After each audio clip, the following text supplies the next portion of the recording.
Heill og sæl kæri hlustandi og gleðilegt nýtt ár 2025 mætt á svæðið. Mér langar að þakka þér fyrir að gefa þér tíma til að hlusta á hlaðvarpið með lífið í lúkunum. En viðmælandi minn í dag er Anný Mist Þórisdóttir sem er flestum Íslendum kunnug og reyndar alheimnum líka enda með 1,4 milljón fylgjendur á Instagram. Hún er alveg mögnuð íþróttakona sem hefur verið á hæsta leveli í CrossFit síðan árið 2009. Við ræðum í þessu spjalli CrossFit íþróttina, mjög sorglegan atburð sem átti sér stað á heimsleikunum 2024 þegar einn keppandinn, Lazar Dukic, drukknaði í sundi og hvað hefði verið hægt að gera öðruvísi til þess að tryggja öryggi keppanda. Við ræðum æfingar á breytingaskeiði kvenna, æfingar líka á mismunandi tímabilum í tíðarhring kvenna. Við ræðum Empower sem er æfingaprógram sem Anný hannaði ásamt öðrum og skemmtilega sögu á bakvið það hvernig svo hugmynd kom upp. Anný er mikil fjölskyldukona og það skín í gegn í viðtalinu að hún elskar að verja tíma með fjölskyldunni sinni. Það er sjaldan lognmalla hjá henni og hún er einnig að skrifa bók auk þess að vera að koma sér aftur á stað í æfingum eftir að hafa eignast sitt annað barn. Áður en við förum í þetta skemmtilega spjall þá langar mig að þakka diggu samstarfsaðilum hlaðvarpsins sem eru Netto, Heilsuhillan, Spíran og Virkja. Í Netto færð þú ótrúlegt magn heilsuvara og uppáhaldið mitt þessa dagana er grænmetið og ávextirnir sem er merkt með Eat Me. En það er oft eins og að vinna í happdrætti að fá rétt þroskað avokado. En þú eykur vinningslíkunar til muna ef þú velur Eat Me avokadoin. Heilsuvara mánaðarins frá Heilsuhillunni er Nutrileng Gold. En Nutrileng hefur hjálpað þúsundum einstaklinga sem þjást af stirðleika eða braki í liðum. Og þetta er unnið úr sérvöldum fiskibeinagrindum sem eru ríka virku, nýtanlegu og uppbyggilegu kondrótíni, kollageni og kalki fyrir mannslíkamann. Nutrileng Gold er unnið á einstakann hátt til þess að líkaminn nýti betur þessi virku innihaldsefni. Blandan er meðal annars ákjósanleg fyrir fólk sem stundar álagsvinnu og eða álags íþróttir og hendar einnig vel ef brjósk hefur verið orðið fyrir hnjaski og auðvitað fæst Nutrileng Gold í Heilsuhillum Netto. Spíran er fallegur og dásamlegur veitingastaður staðsettur í Garðheimum. Spíran er opin alla virkadaga frá klukkan 11 til 8 og laugardaga og sundaga milli klukkan 11 og 5. Þá er brunch helgar milli 11 og 3 og ég mæli með að bóka borð á spiran.is ef þið ætlaði að skella ykkur í brunch. Besta brunch bæjarins. Virkja, nýjasti samstarfsaðilinn, er markþjálfunarskóli og skólinn er með það motto að hjálpa fólki að virkja það allra besta í sjálfum sér og í öðrum. Þú getur bókað frítt 20 mínútna kynningaspjall á heimasíðu virkja.is og þau taka heldur betur vel á móti þér. Ég er sjálf að fara í nám hjá þeim núna seinna í janúar og ég get ekki beðið. Ég sá þar árið fullt í námið sem ég er að fara í en það er búið að auglýsa nýtt seinna í vor þannig ef þú ert spenntur að skoða þá kíkir bara á virkja.is. En þá er bara ekkert annað en að vinda okkur í þetta frábæra spjall við hana Anný. Gjörið svo vel.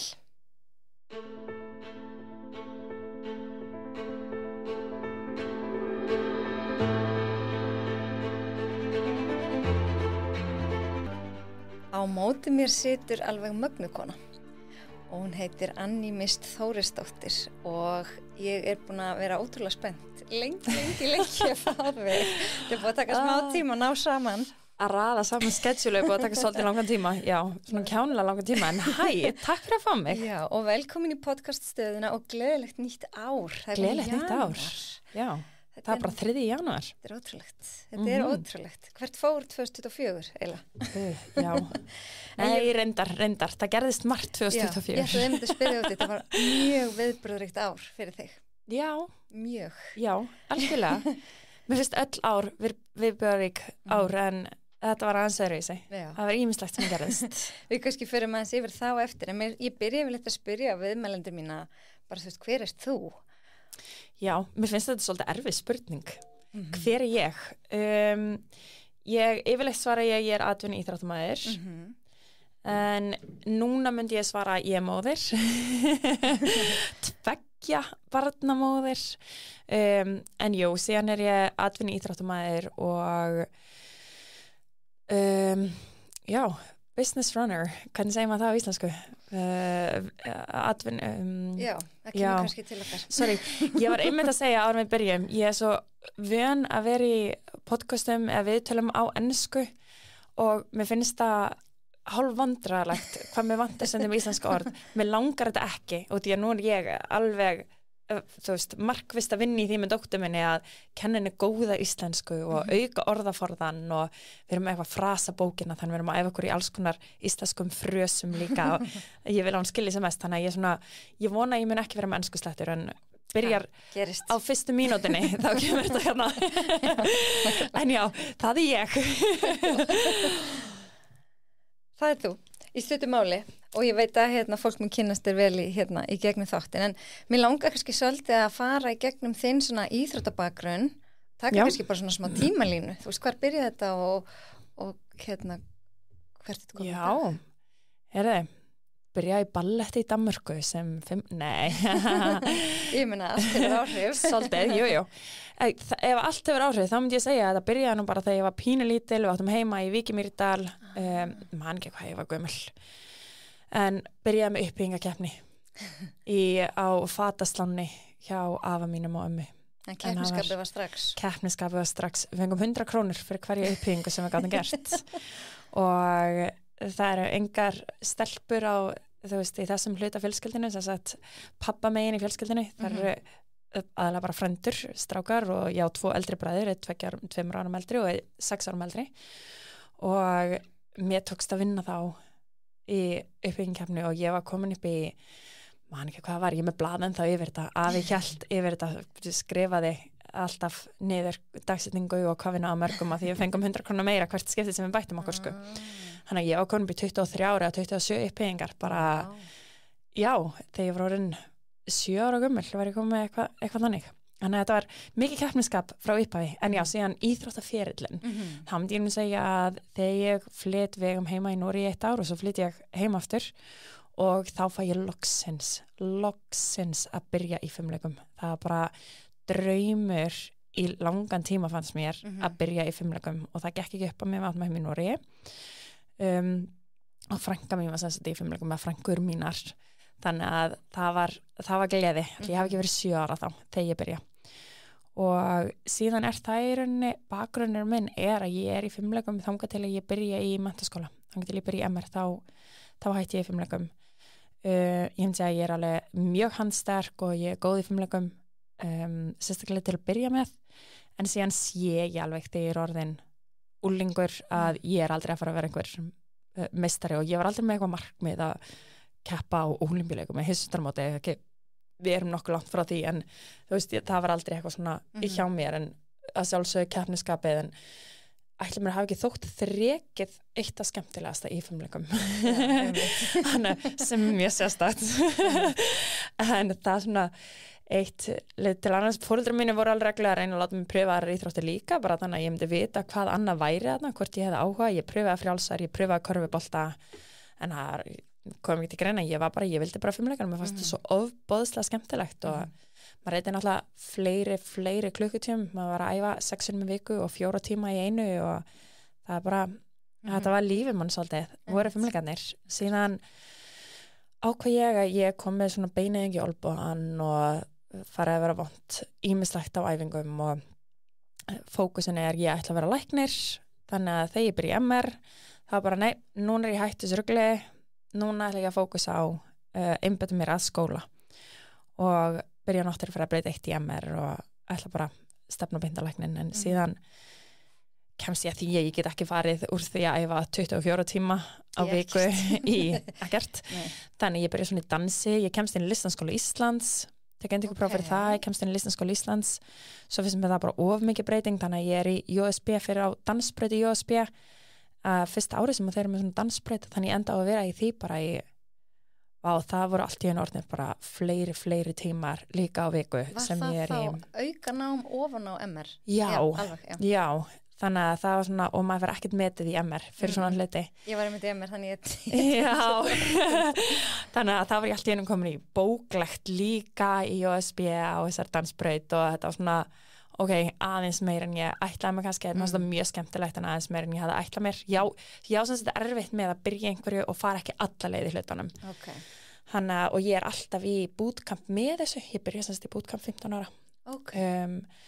Og varstu það ennþá í fimleikum líka? Þegar þú byrjaði bootcamp? Nei, það er sem sagt, þegar ég hætti í fimleikum eða sumarið, þá er ég byrjað, þá skelli ég mér á námskeið með, kallast það ekki mákona mín, kona bróða minns, hún tekur með sér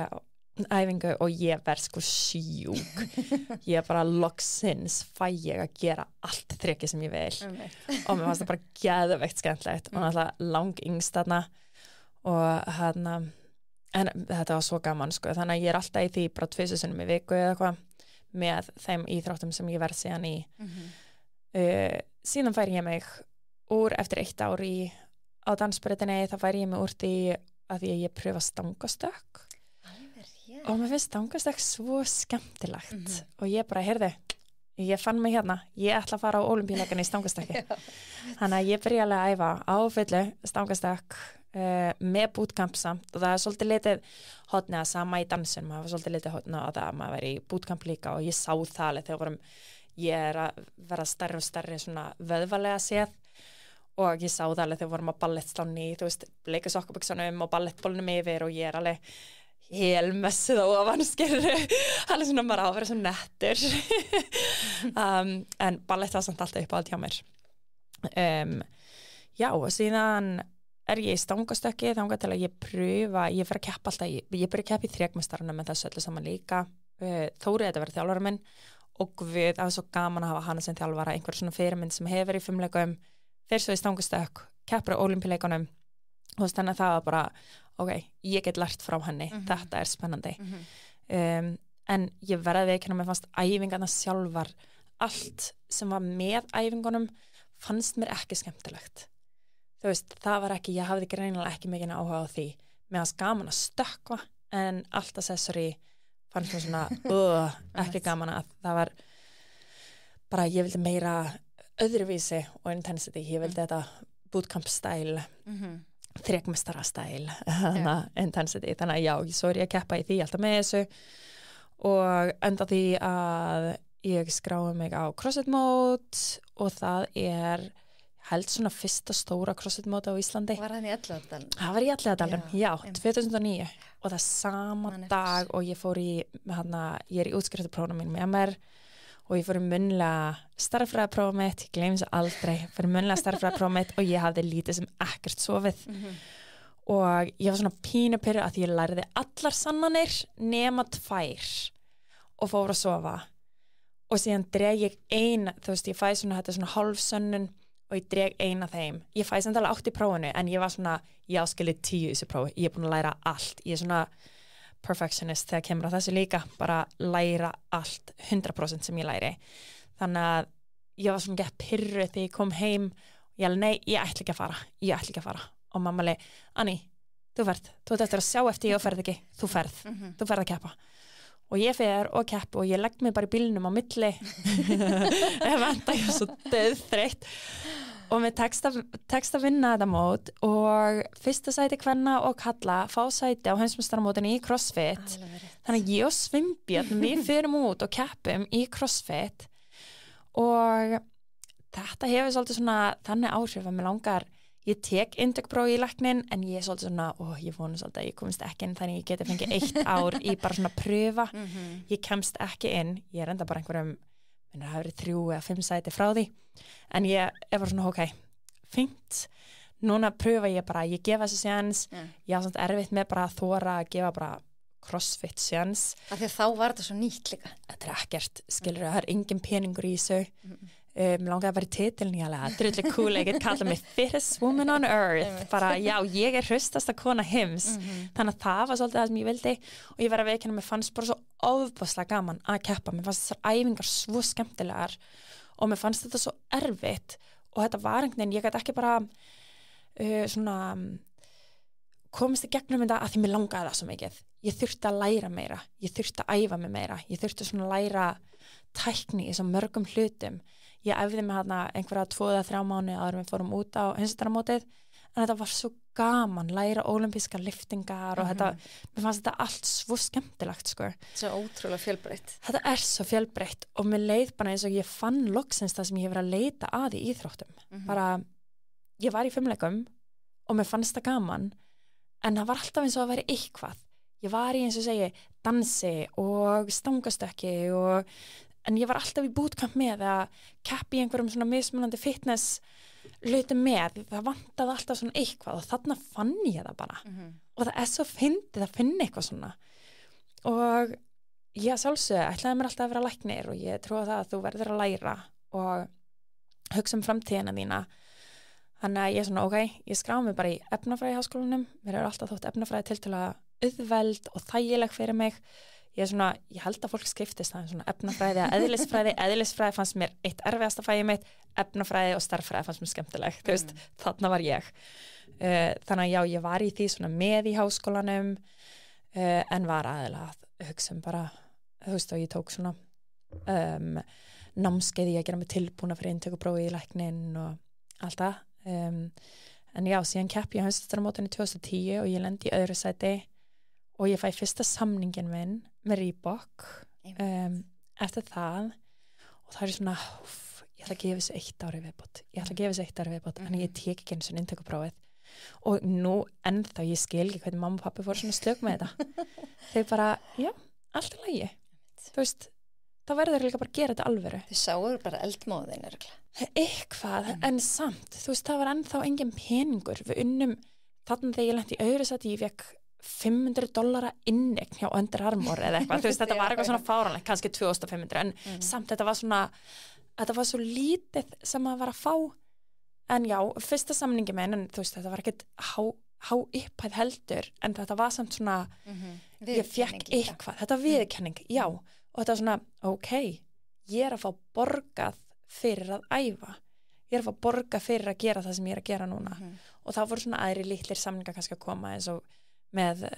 equipment og þá fór ég að fá betri aðstöð og betra þannig að ég gæti verið að æfa og við opnum krossustöðin í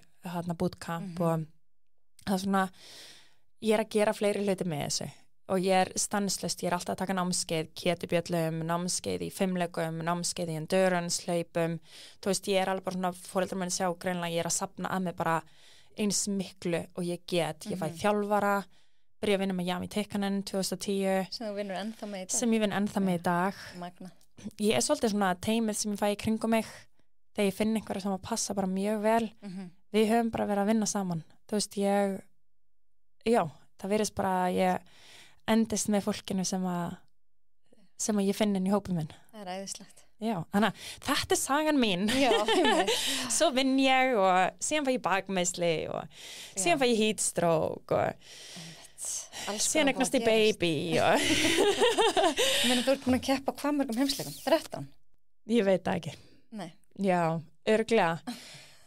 maður sjá, 9, 10, 11, 12 meiðist 13, ég kepp ekki þá 14, 15, 16, 17, 18, 19, 20 ég keppa ekki 20 út af Freyju þannig að 21, 22 23 já, 13 Já Einu sinni í liði? Einu sinni í liði. Hvað lærðir á því? Oh my god, ég lærði mjög mikið á því. Ég lærði að fólk getur verið mjög ólíkt. Ég lærði að þeir sem eru atvinnumenn eru samt mér fannst vanta mikið upp á svona hvernig þau hugsuðu hlutina með hvernig ég hugsa hlutina, ég lærði það að það hugsa ekki allir eins. Akkurat. Það lærði ég og ég lærði það að það ekki allir með sama schedule og plan eins og ég myndi vilja hafa það. Ég lærði það að vera teamkapteinn og fá fólk til þess að koma til Íslands til að vera í liði.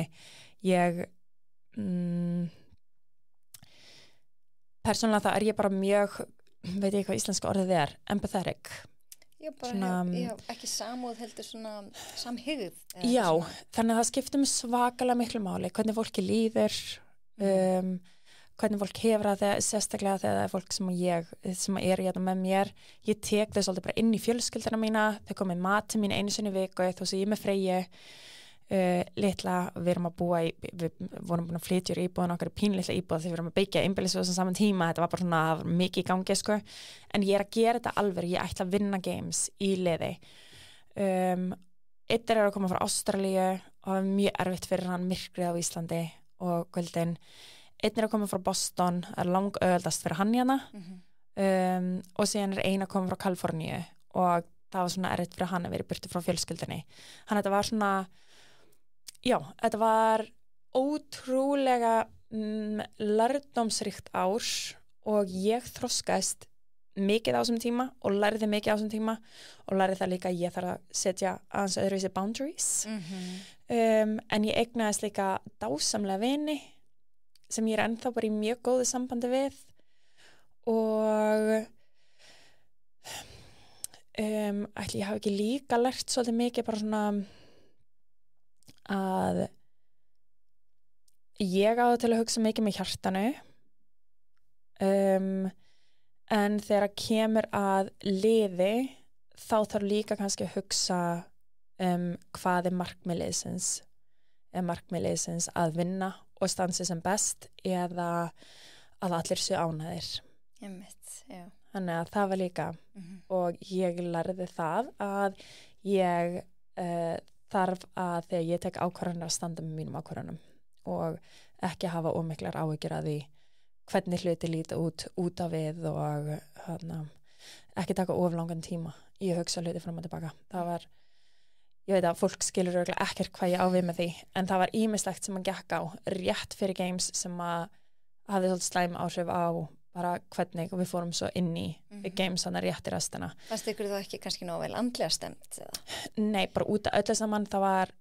hún sem sagt stelpan í liðinu, hún meiðist þarna rétt fyrir og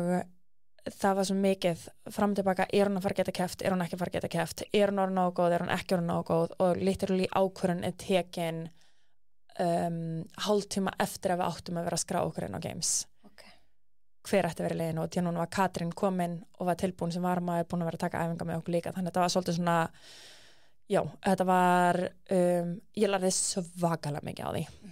ég lærði það, þú veist maður er svolítið að ákveða, þú veist hvernig maður á að hugsa sportið sitt, er þetta professional sport eða er þetta bara til þess að eignast vini og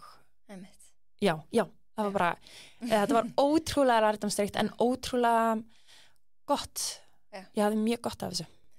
líka. Þannig að það er allt öðruvísi að vera atvinnumaður í einstaklingsíþrótt og atvinnumaður í liðsíþrótt. Og ég hef aldrei verið í liði. Þess vegna fannst mér þetta svo skemmtilegt líka. Ég hef aldrei verið í einu sporti, þú veist, fimmleikar, dansin er svolítið lið, en stangastökk, þú veist, dansin er samt svona, maður að keppa við hinar hvar maður fara að vera og hvað hlutverk maður fær í, og þú veist, það er svona, þetta er allt svolítið mikið einstaklingsbundið og þarna er allt í einu, var ég að æfa og hvernig þeim skipti nánast meira máli en hvernig mér gekk, og því ég vissi alveg að ég var að fara að standa mig, þannig bara, ok, hún brotnaði niður á kannski annari hverja æfingu og þá þurfti ég bara taka það og hjálpa henni í gegnum það, tóða hana upp og síðan þegar einhver átti í erfiðleikum með eitthvað annað, það var bara ok, við þurfum bara að hægja og við þurfum að gera þetta hérna, hvernig er þér að ganga með þetta, þjálfarinn minn var alveg inni í þessu öllu sem að líka sem betur fer, en þú veist, allt í einu voru mínar æfingar ekki það sem skipti mestu máli, heldur hvernig liðinu gekk sem skipti mestu máli og það er ógeðslega gaman að sjá hennan og finna hennan mun. Þú veist bara, ég var að vona svo mikið að þeim myndi ganga vel, þannig að okkur myndi allum ganga vel. Plús það með þess að þetta er ákveðna pressa á sig, hlaup hefur alltaf verið svona pínu sem hræði mig. Og ég bara, ok, ég ætla ekki að bregðast liðinu þegar kemur að hlaupi. Ég ætla að æfa mig í hlaupi. Ég má ekki láta það gerast. Þannig að það er svona ákveðin hlutir sem að maður setur ennþá meiri pressa á sjálfan sig og því að ég ætla aldrei að vera svo sem að bregst liðinu. Þannig að pressan er aðeins öðruvísi, en ég myndi segja að keppa það er andlega mikið auðveldari í liði heldur en einstaklings. Æfingarnar eru auðveldari þegar þú ert að keppa í einstaklings að mínum mati, að því þú stjórnar tímanum þínum alveg og það er bara undir þér komið hvernig þér gengur en að keppa stressið, kvíðin þú ert ein á gólfinu, þú gengur ein út og þú ert ein saman þá ert sett með frábært lið og ég er alltaf með frábært lið með mér og að baka mig þá er ég ein út á gólfinu en að fara í hóp út á gólfið var bara önnur tilfinning það var ótrúlega gaman að geta gengið út á gólfið með liðinu þínu En gerðu fyrsta út af þessum meðslum hérna hennar, gerðu þau ykkur þá ekki eins mikla væntingar bara strax og mótið var byrjað? Jú, við gerðum okkur alveg væntingar en síðan bara því miður í bara eventi 1 eða eventi 2 mann ekki hvað það var, bara fyrsta degi þá bara springur hún alveg og við endum í eventi þar sem við hefum átt að vera í fyrsta, öðru eða 3. sæti endum við í bara nálægt botninum sko. Hún er bara föst á einum stað og það er bara ekkert klikkað frustrating að geta ekkert gert til þess að hjálpa henni, þú veist, ég er ekki pirruð út í hana en það meira bara af hverju má ég ekki hjálpa henni, af hverju má ég ekki skipta og taka inn þú veist, að ég geri vinnuna í staðinn eða þú veist, þetta var svona þannig að við vorum bara að vinna okkur upp úr hólu frá því og það er ógeðslega leiðilegt út í við vorum alveg lið sem að hefði átt að vera að keppa fyrsta sæti og ég held að ef við hefum verið nálægt fyrsta sæti þá hefum við ítt svolítið liðinu sem er venjulega í fyrsta með Rich og þeim við hefum ítt þeim út fyrir það eindarhringin sinn og þau hefur þurft að fara að reyna aðeins meira á sig og þá mögulega að fara að gera mistök hann að þú veist, í miður þá náðum við ekki að gera það og meðist það, já ekki bara mín vegna en þú veist þeirra vegna mér langaði að gefa þeim ekkert þeirra var með eða þú veist hvoru strákana hefði fengið medalí á games og ég vildi gefa þeim það Já, en þess að fyndi ég tengi svo við þetta að því að hérna, ég hef einu sinni keppt í liði, það var Evrópumóti 2013 held ég þá var ég mitt líka með bara 7 mánaða barn eða eitthvað varst þú ekki með hana lita þegar varst í liðinu? Það var reyndar árið seinna þannig að hún er, þú veist, tæplega 2 ára. Já, en allavega þá voru fyrstu liðkeppni og þá var akkurat eitt sem komst ekki upp kaðalinn og við stóðum bara að hóra þetta og þetta er svo svekkjandi og ég upplifði þetta sama og maður gat ekkert gert maður var ekkert endilega eitthvað rauður en Nei, þú veist, ég vorkenni þeim að vera í þessari stöðu sko, guð, ef ég væri í þessari stöðu maður, en já En þetta var, þeir voru að breyta reglunum svo mikið þarna í byrjun. Það var, ég man bara 1 árið var allt í einu rosa þyngdir. Það hefði aldrei verið þyngdir í CrossFit miklar. Svo allt í einu bara, ég held að það voru 2012 eða eitthvað. Það var bara eitthvað rísa handlóð sem bara enginn hafði lyft sko. Og svo þarna 2013 þá var eitthvað rosa svona kött. Það var eitthvað, ef þú gast ekki gert 3 muscle-up liðið eða eitthvað, þá voru þið bara Já, það var bara tekið út. Ekki bara halda áfram næsta dag. Já. Þannig að það var rosa svona viðbrigði, kannski orðað þannig sko. Ég myndi segja að fóru að gera það vildu að standardin færi upp en mögulega aðeins of snemma fyrir leiðin, myndi ég segja. Já, akkurat. Sérstaklega út í að þarna eru svo margir sem eru þá að ferðast, þú veist, fólk þarf allavega að mínum mati alltaf lagi með kött en fólk þarf þá að fá að vita í fyrirfram áður en að gera all ferðaplön og ákveður út í að það er ekki eins og sérst að fá borgað fyrir að keppa þarna, þú ert að borga fyrir að fá að keppa og síðan ert að borga flug og þú ert að borga hótel og minnst alltaf lagi að fólk viti þá að það er sens að sé að fara að vera köttað og að fá bara að keppa 1 dag. Ég held að mörglið það myndi verið rosalega svegt að fá ekki að keppa sér Já, nákvæmlega. Það er alveg kjánalegt. En hérna, ég man vel eftir því þegar þú byrjaðir og þess að fyndi að þú veist að tala að þessi keppni í 11 árdalinn hérna, ég man sko þetta var 23. mæ 2009 því þetta var daginn sem maðurinn minn var 30 þess vegna var ég ekki með. Nei, í alvöru. En ég keppti ekki og hérna því að við vorum að halda bámalegans og eitthvað svona en hérna ekki það, ég hefði ekki komast heimsleika neyfið það en samt. En ég man samt árið eftir Já. 2010, þá fórum við að keppa Halmstad. Það var Svíþjóð, já. Og svo 2011 vorum við utandira yngstar í Bretlandi. Já, Það var alltaf að finna að keppa Bolton. Já. Sko, ég á svo fyndna mynd. Ég ætla að vona ég finna hana og geta deilt henni. Þar ég að rembast, sko, bara, ég svona með grett augum, bara rembast við að tóðu brettstöðliftu og fyrir aftan þú í viðtali með einhver maður með vídeokameru á þig, þú bara löngu búinn með votir og ég enda bara, þetta svo ógeðslega fyrir mynd. Þetta sýnir bara hvað þú varst fljótt, bara geggjuð í þessu sporti. Þú varst bara Ég bara fann sportum mitt, ég var að segja þetta voru skemmtilega ár, það sem að var bara, já. Þetta var mjög skemmtilegt að vera með svona frá byrjun. Alveg. Já, ég vissi ekki að þú varst þarna 2009, ég man eftir 2011. Ég var 2010 og 2011. Já, en þú veist, ég vissi ekki að þú varst komin í þennan heim 2009, sko. Nei, einmitt, af því eins og segi, maður var bara... Ég var náttúrulega ekki í CrossFit heiminum í rauninni þá, sko. Nei, ég byrjaði hérna hjá Leifgeir febrúar 2009. Já, þú varst hjá Leifgeir. Já. Evert svona nytti mig alveg til þess að skrá mig í þetta mót. Ég þekkti hann. Já. Nei, þetta var ótrúlega skemmtilegt, sko. En ef þið verum nú aðeins að tala um CrossFit. Já. Hvert finnst þér CrossFit íþróttum vera stefna? Nú var þetta rosalega sorglegt atvik á síðustu heimsleikunum þar sem að keppandi lést sundi. Og ég veit að þú og fleiri voru mjög harðorð. Já. Sko, CrossFit, ég svo lánsum að hafa fengið að taka þátt í uppbyggingu á CrossFit og séð hvert sporti getur farið og hvernig hefur getað stekkað og hvað hefur að gerast með árunum í rauninni. Ég myndi að segja því miður þá kom upp aðeins hana 2020 með CrossFit í gegnum COVID-tíman og allt það, ég veit ekki hversu mikið fólk veit sem af þessum hlutum, en það mjög nálægt í að allir myndu draga sig úr keppni og ekki taka þátt í games út af Glassman og öllu sem kom upp þar. Máli það mikið meira sem liggur á bakvið heldur en bara það sem fólk sá þar. Eins og hvað? Það eitthvað sem þú mátt þar úti eða? Ég náttúrulega má alveg segja það sem ég vil segja, en það spurning hvort eitthvað af þessu verið þýtt yfir á ensku eða,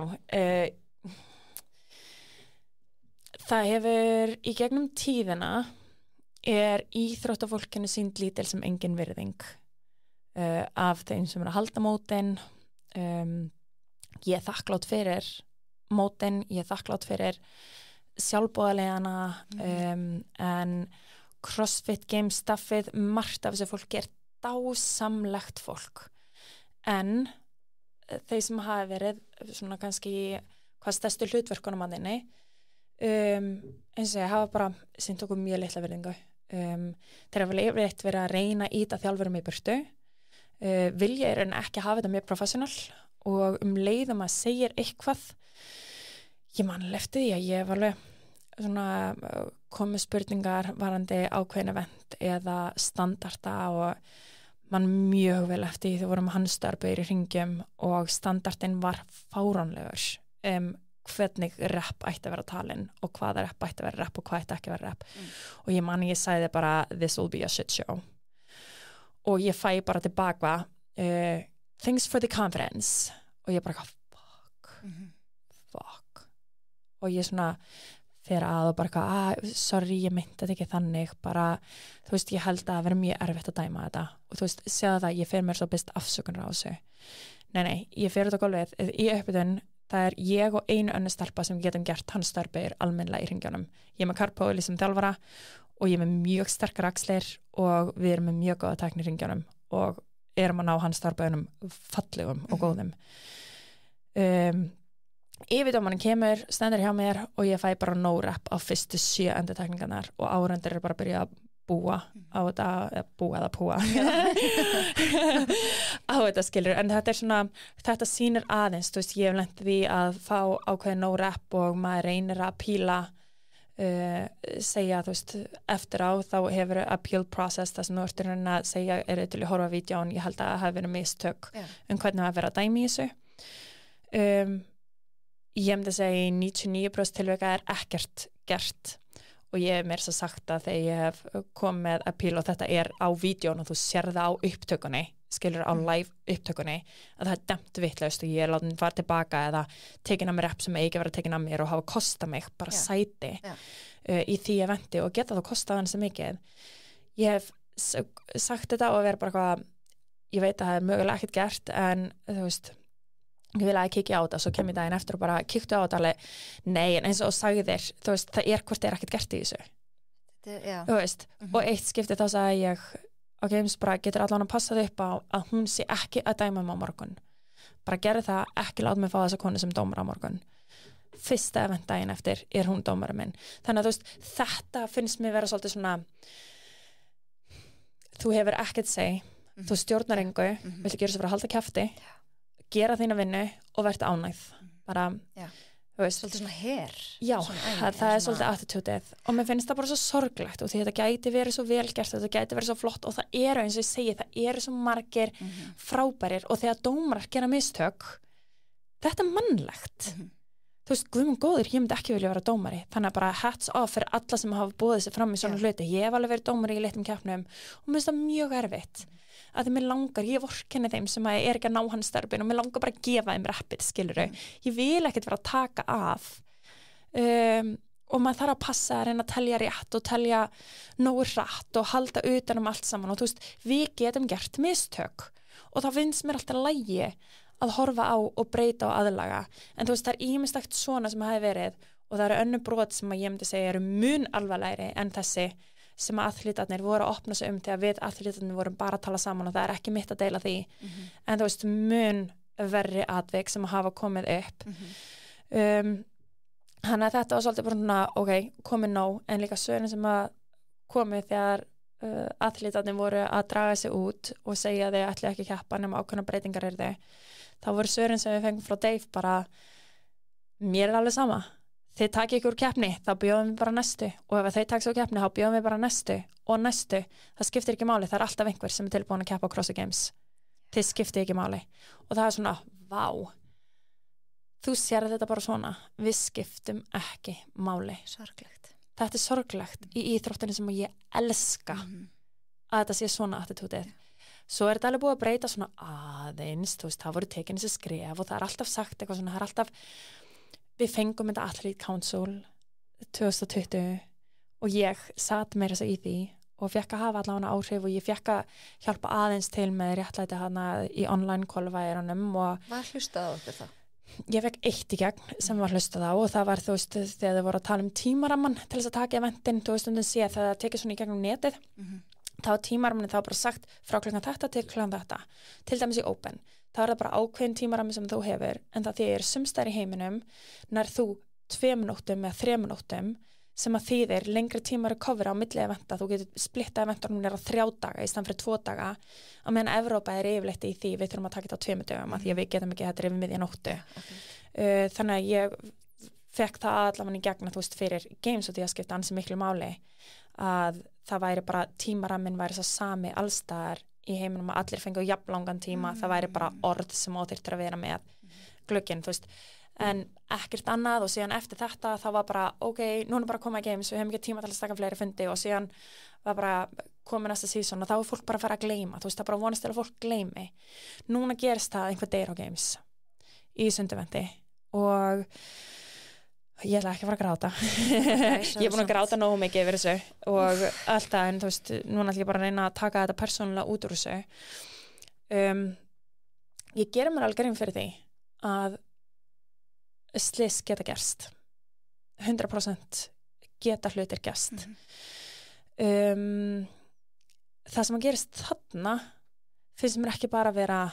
slys heldur fyrsta lagi hann er að senda signal hann þurfa aðstóð þannig að maðurinn er að senda þetta er mjög góðu sundmaður by the way hann æfði water polo er mjög góður í hlaupi, mjög góður í sundi hann er byrjar að ströggla, það er eitthvað í gangi það er með þess að áhorfandi sem að taka eftir stökk úti, er að henda upp úr verður að láta vita, það eru 2 sundmenn sem að fara fram hjá honum og láta vita einhvern veginn á paddleboardi það er ekkert gert og maðurinn drukknar það er ekki byrjað að leita honum fyrir að eventið er búið klukkutíma seinna sjúkrabíll kemur þá á staðinn, þú veist, það er ekkert til staðar ef að maðurinn að drukkna, það er ekkert til staðar til þess að þú veist, það er engin björgun til staðar. Mér finnst að þegar við vorum að halda event hérna í RCC, þá vorum við með safety á gólfinu, við vorum með safety á öllum stöðum, alls það það sem að þurft á því að halda. Þú veist, mér finnst þegar fólk, þeir sem að eru, ég aðeins hlusta á bara eins og Ritz Frowning podcast hjá honum þegar þeir töluðu það, gera mig brjála, sko. En það var hann alveg, ef ég myndi deyja á Games, ég myndi vilja að Games myndi halda áfram og kona myndi alveg vilja það líka, þú veist, þetta er bara, ég gerir mig grein fyrir alltaf þegar ég er að keppa, það eru bara ákveðna áhættu sem maður tekur. Nei, ég er svo ósammála þessu að því að áhættun sem við tökum, já, þú getur fengið stöng á hausinn, já, þú getur fengið hjartaáfall á gólfinu, en þá eru líka hluti staðar. Það er öðruvísi ef að segjum eitthvað fá hjartaáfall á gólfinu og við ákveðum bara, höldum áfram, við ætlum ekki að stoppa eventið, við björgum honum þegar eventið er búið, ef hann er ennþá á lífi. Skilurðu, látum mannin drepast einan á gólfinu. Mér finnst þetta svolítið það sem er gert þarna, mér finnst þetta að vera samhengi sem við þurfum að setja það í. Maðurinn er að biðja um aðstoð, það er ekki bara einn, ekki bara tveir, það eru fleiri sem er að benda á það og það er ekkert gert. Og það er ekkert til staðar. Svo fólk geti ekki verið. Já, þannig að fólk geti ekki séð. Mér langar ekki að kenna þeim sem eru heldur á paddleboards þarna í kring, sem eru sjálfboðaliðar eða whatever, en að sjálfsögðu hefði þessi aðila átt að stoppa Games, en hverjir þora að taka svona ákvarðanir þegar þeir svara Dave Castro. Ef þetta hefði ekki verið maður að drukkna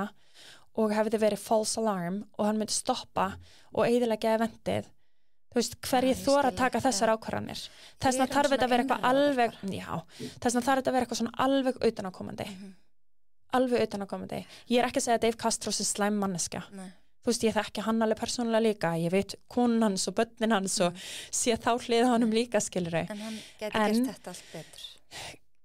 Svo mikið betur, ef þið myndi að horfa á þetta sem professional íþrótt, síðan er verið að tala jú, í þríþraut, það gera svona hlutir, en ég hef samt full að trúa því að það er eitthvað til staðar til þess að reyna að bjarga þeim ef eitthvað kemur upp á. Þú veist, það er minimum, það er bara svona bare minimum. Við erum mun færri þá að vera auðvelt að fylgjast með ef eitthvað svona kemur upp á. Það er ekki það erfitt. En líka bara eins og þegar þeir byrjuðu að prógrama heimsleikarna þar sem þeir þurftu sko að róa marathon eða hlaupa, hvað var það marathon? Eða þegar við hlaupið allavega þríþraut eða þannig yktar. Fóru að vera yktar, en meira segja þarna, þú veist, að róa marathon, það er alveg öryggi, þú veist, þú sérð alla sem eru þar, jú, fólk krampar, en þá krampar það bara. En bara svona margar yktar æfingar í röð, voru einhver ár þarna, maður hugsaði bara, hver er tilgangur? Að reyna að brjóta okkur niður andlega. Og ég myndi að segja að vatnið hefur alltaf verið til þess að reyna að brjóta okkur niður andlega, og því að kemur líka alltaf daginn fyrir eða þegar það er sagt frá voru event og sérstaklega þegar verið sjónum, kom alltaf að það, shark sight day before,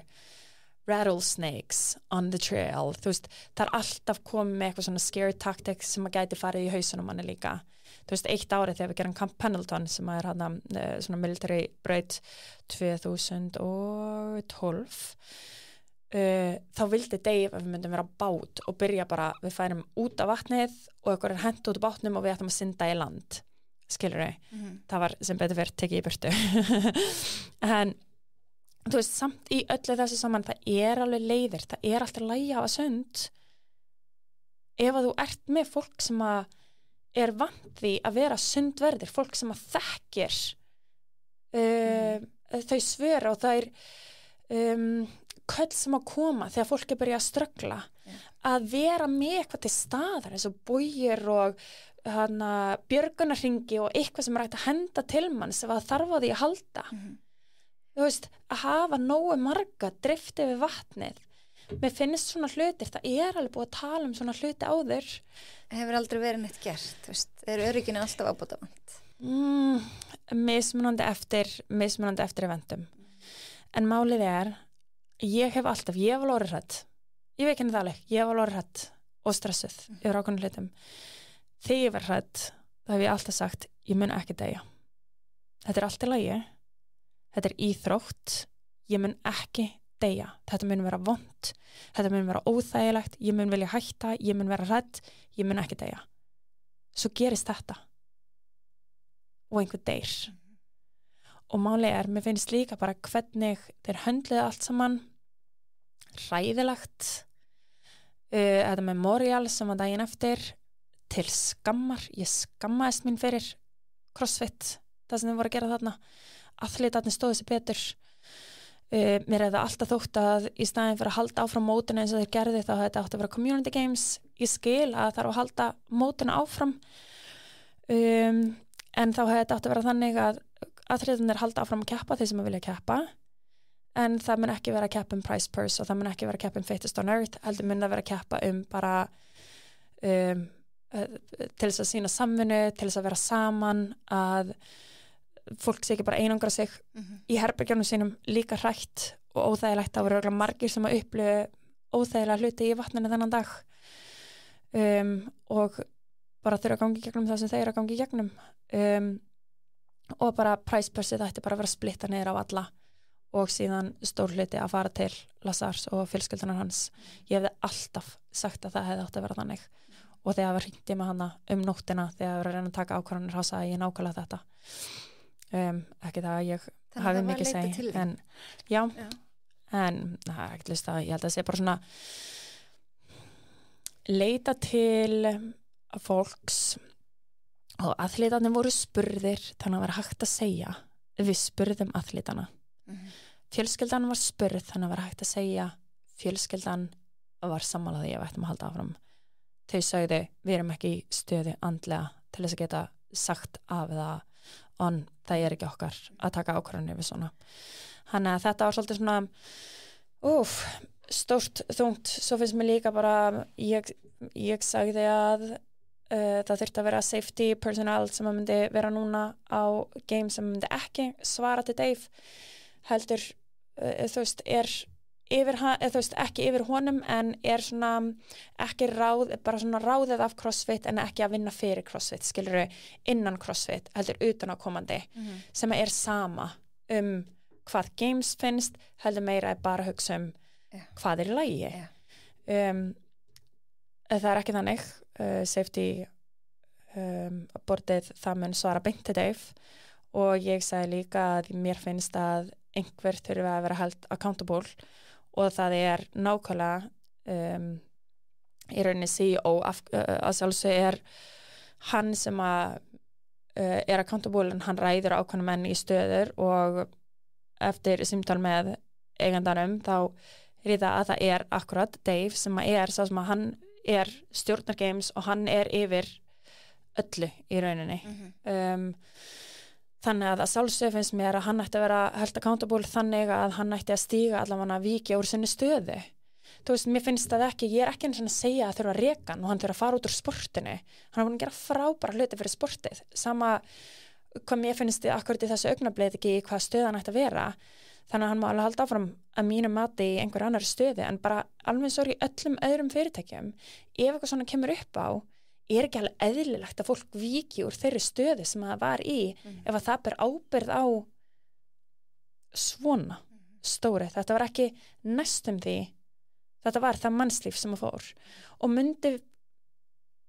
myndi CrossFit samfélagið myndi fólk taka harðar eða öðruvís á hlutunum ef að Tía hefði dáið móðir hefði dáið eða kona hefði dáið. Hvernig myndi ég vilja að vera tekið á hlutunum með að Bjöggi hefði dáið? Eða Katrín? Þú veist, þetta hefði getað verið hver sem Það er líka alveg mikilvægt að horfa það þannig, bara því að sumir þekkti ekki þennan mann, Evrópa þekkti þennan mann betur en aðrir, þú veist, tekið öðruvís á hlutunum. Þannig að já, þetta er ýmislegt, en þetta eru mínar skoðanir með þetta. Því miður þá ég mjög svagt með það sem að gerast í CrossFit akkurat í augnablikinu. Það er bara sorglegt. En það er ekki að ég sé á móti fólk þarf líka að taka það til hliðar að þetta ekki hafa áhrif á hvernig þau æfa eða það sem þau gera. Verður CrossFit Open núna? Það er ekki búið Jú, það er CrossFit Open. Já, það er CrossFit Open. Og það mun hafa bein áhrif á prize purse á CrossFit Games. veist, ég veit ekki hvernig en já, þannig að þú veist, ég vil ekki ég ætla ekki að hvetja fólk til þess að taka þátt í CrossFit Open, ég hef alltaf gert það ég ætla ekki að hvetja fólk til þess en ég ætla samt heldur ekki að segja að þið eigið að minnka æfingarnar ykkar eða hafa þetta sem afsökum að vera ekki að gera það sem að þið elskið að gera og ykkar CrossFit stöð hefur ekkert með það að gera sem að gerast að Games við erum, það er nú bara þannig og ég vil ekki að það drægi úr fólki með þá hluti þetta sport er ennþá eða þetta er hugsjón og þessar æfingar er ennþá frábærar æfingar og félagskapur er ennþá dásamlega félagskapið og fólkið á ykkar stöð er ennþá ykkar fólk þannig að þetta á ekki að splundra okkur öllum í sundur en þetta má alveg láta okkur vera gagnrýnin á CrossFit HQ En sko ef að allt verður óbreytt hyggst þú samt stefna aftur að því að keppa á heimslegu? Ég veit ekkert hvað ég ætla að gera en í augnablikinu þá hef ég lítinn sem engan áhuga á því að styðja við CrossFit HQ en ég ætla samt líka að segja það að það er erfitt að dæma hvað fólk gerir að því að þetta er atvinnan ef þetta verður vinnan þín þá er erfitt, þess vegna finnst mér líka alveg ósanngjarnt þeir sem er að það er voða auðvelt að kommenta og henda sinni skoðan út því að þetta er ekki lífið þitt ef að öll launin þín er að koma úr CrossFit, ekki það að þú sért að þjána mikið á CrossFit Games endilega, en allir sponsornir þínir í flestum samningum hjá fólki er að þú verður að taka þátt í Games seasoninu og mögulega jafnveg það að samningarnir minnki að þú qualifyir ekki á CrossFit Games þannig að það var erfitt að segja við einhvern þú átt ekki að keppa þegar þetta eru öll launin þín og þetta er það sem þú elskar að gera þá var erfitt að CrossFit er bara búið að setja okkur í mjög óþægilega stöðu Hvað það er leiðilegt Já það er sorglegt en það er ýmislegt annað sem að ég er að byrja og oft þegar einhverja dyr lokast þá opnast aðrar bara meira spennandi og það er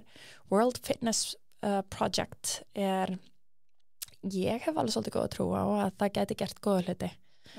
og það er að fara að taka svolítið meira svona professional á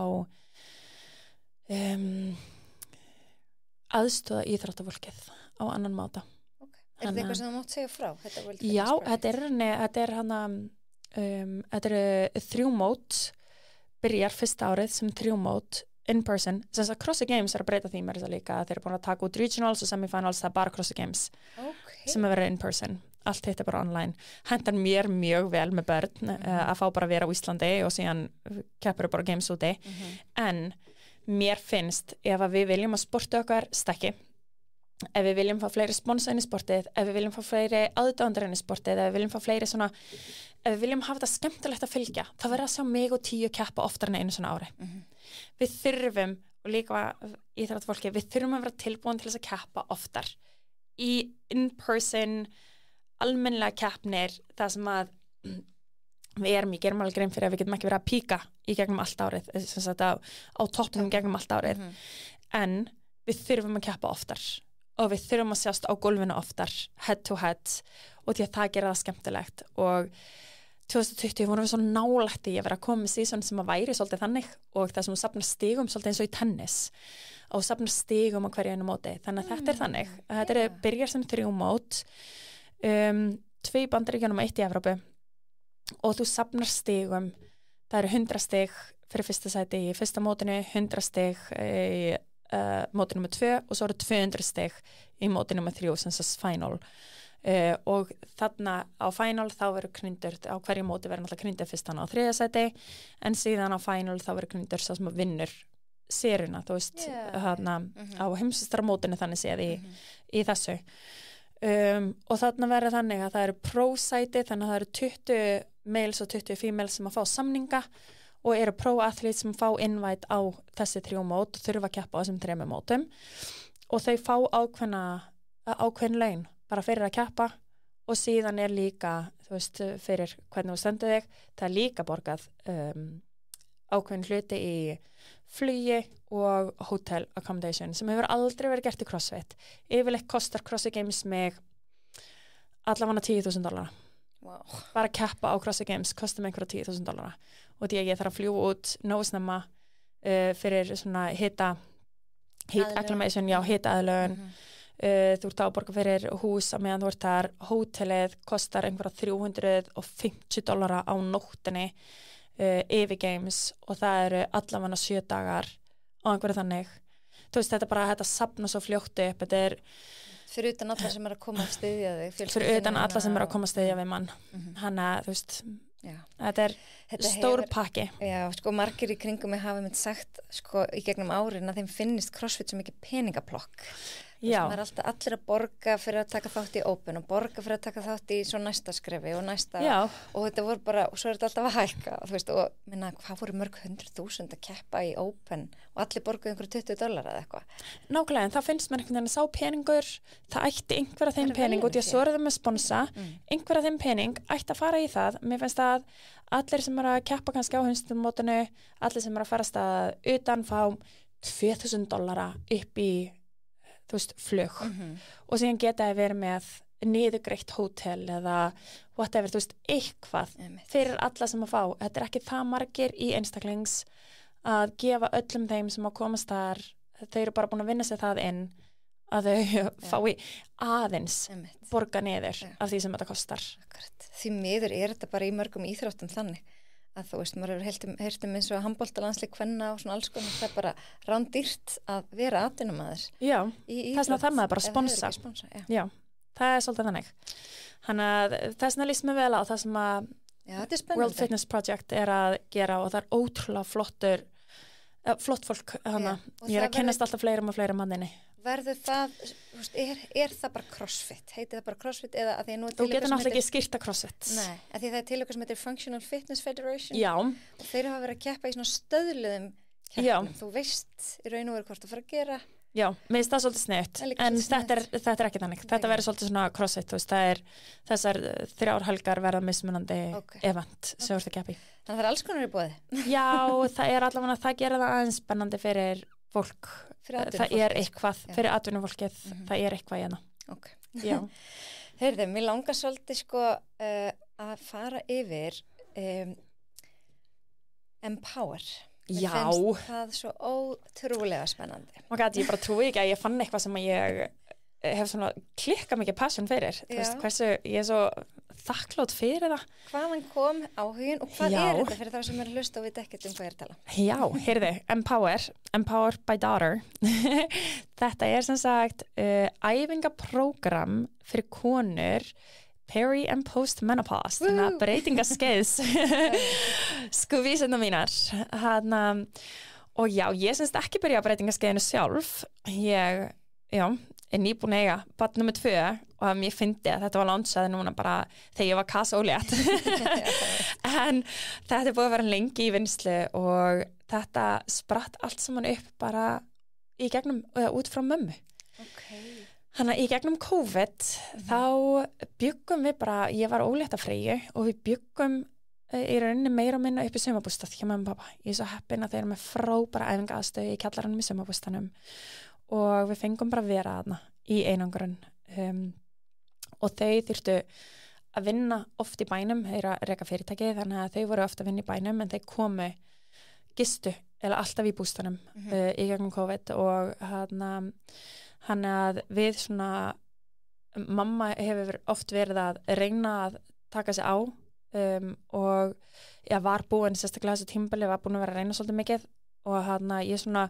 leiði mig núna bara alveg að hjálpa og því ég vart verið svona að reyna að hjálpa en það er svo erfitt, það er svo mikið í gangi. Já, nú voruð þið bara á sama stað, höfðu tíma. Við erum á sama stað, leiði mig bara að gera PNOE-test á þér, fá bara, þú veist, þá fekk ég bara grunnbrennslu, leta hann að taka ákveðin test á hjólunni til þess að finna mismunandi thresholdin fyrir hana, þú veist, samkvæmt púls og síðan fekk ég bara stjórna mataræðin hennar og æfingaprógrami og ég gerði það saman fyrir pappa og mamma var bara 100% on it og pappi var svona 80% on it, þú veist, hann var ennþá svona misti stundum að æfingu og borðaði aðeins hérna hér og þar eitthvað svona öðruvísi þegar hann var í bænum en við gerum þetta alveg, heldum þessu út alveg einhver 3 mánuði, bara svona strict og pabbi, hann komst bara í besta form í lengri tíma, það bara komið 6-pack og bara geðveikur munur en mamma, það voru ekkert mikla breytingar sem gerist hjá henni. Þetta mitt konur og karla munurinn á. Og ég var bara, hvað í gangi? Og mér fannst þetta svo leiðilegt, þú veist, mömmu leið betur, skilur hún var að borða hollt og vel og henni leið betur.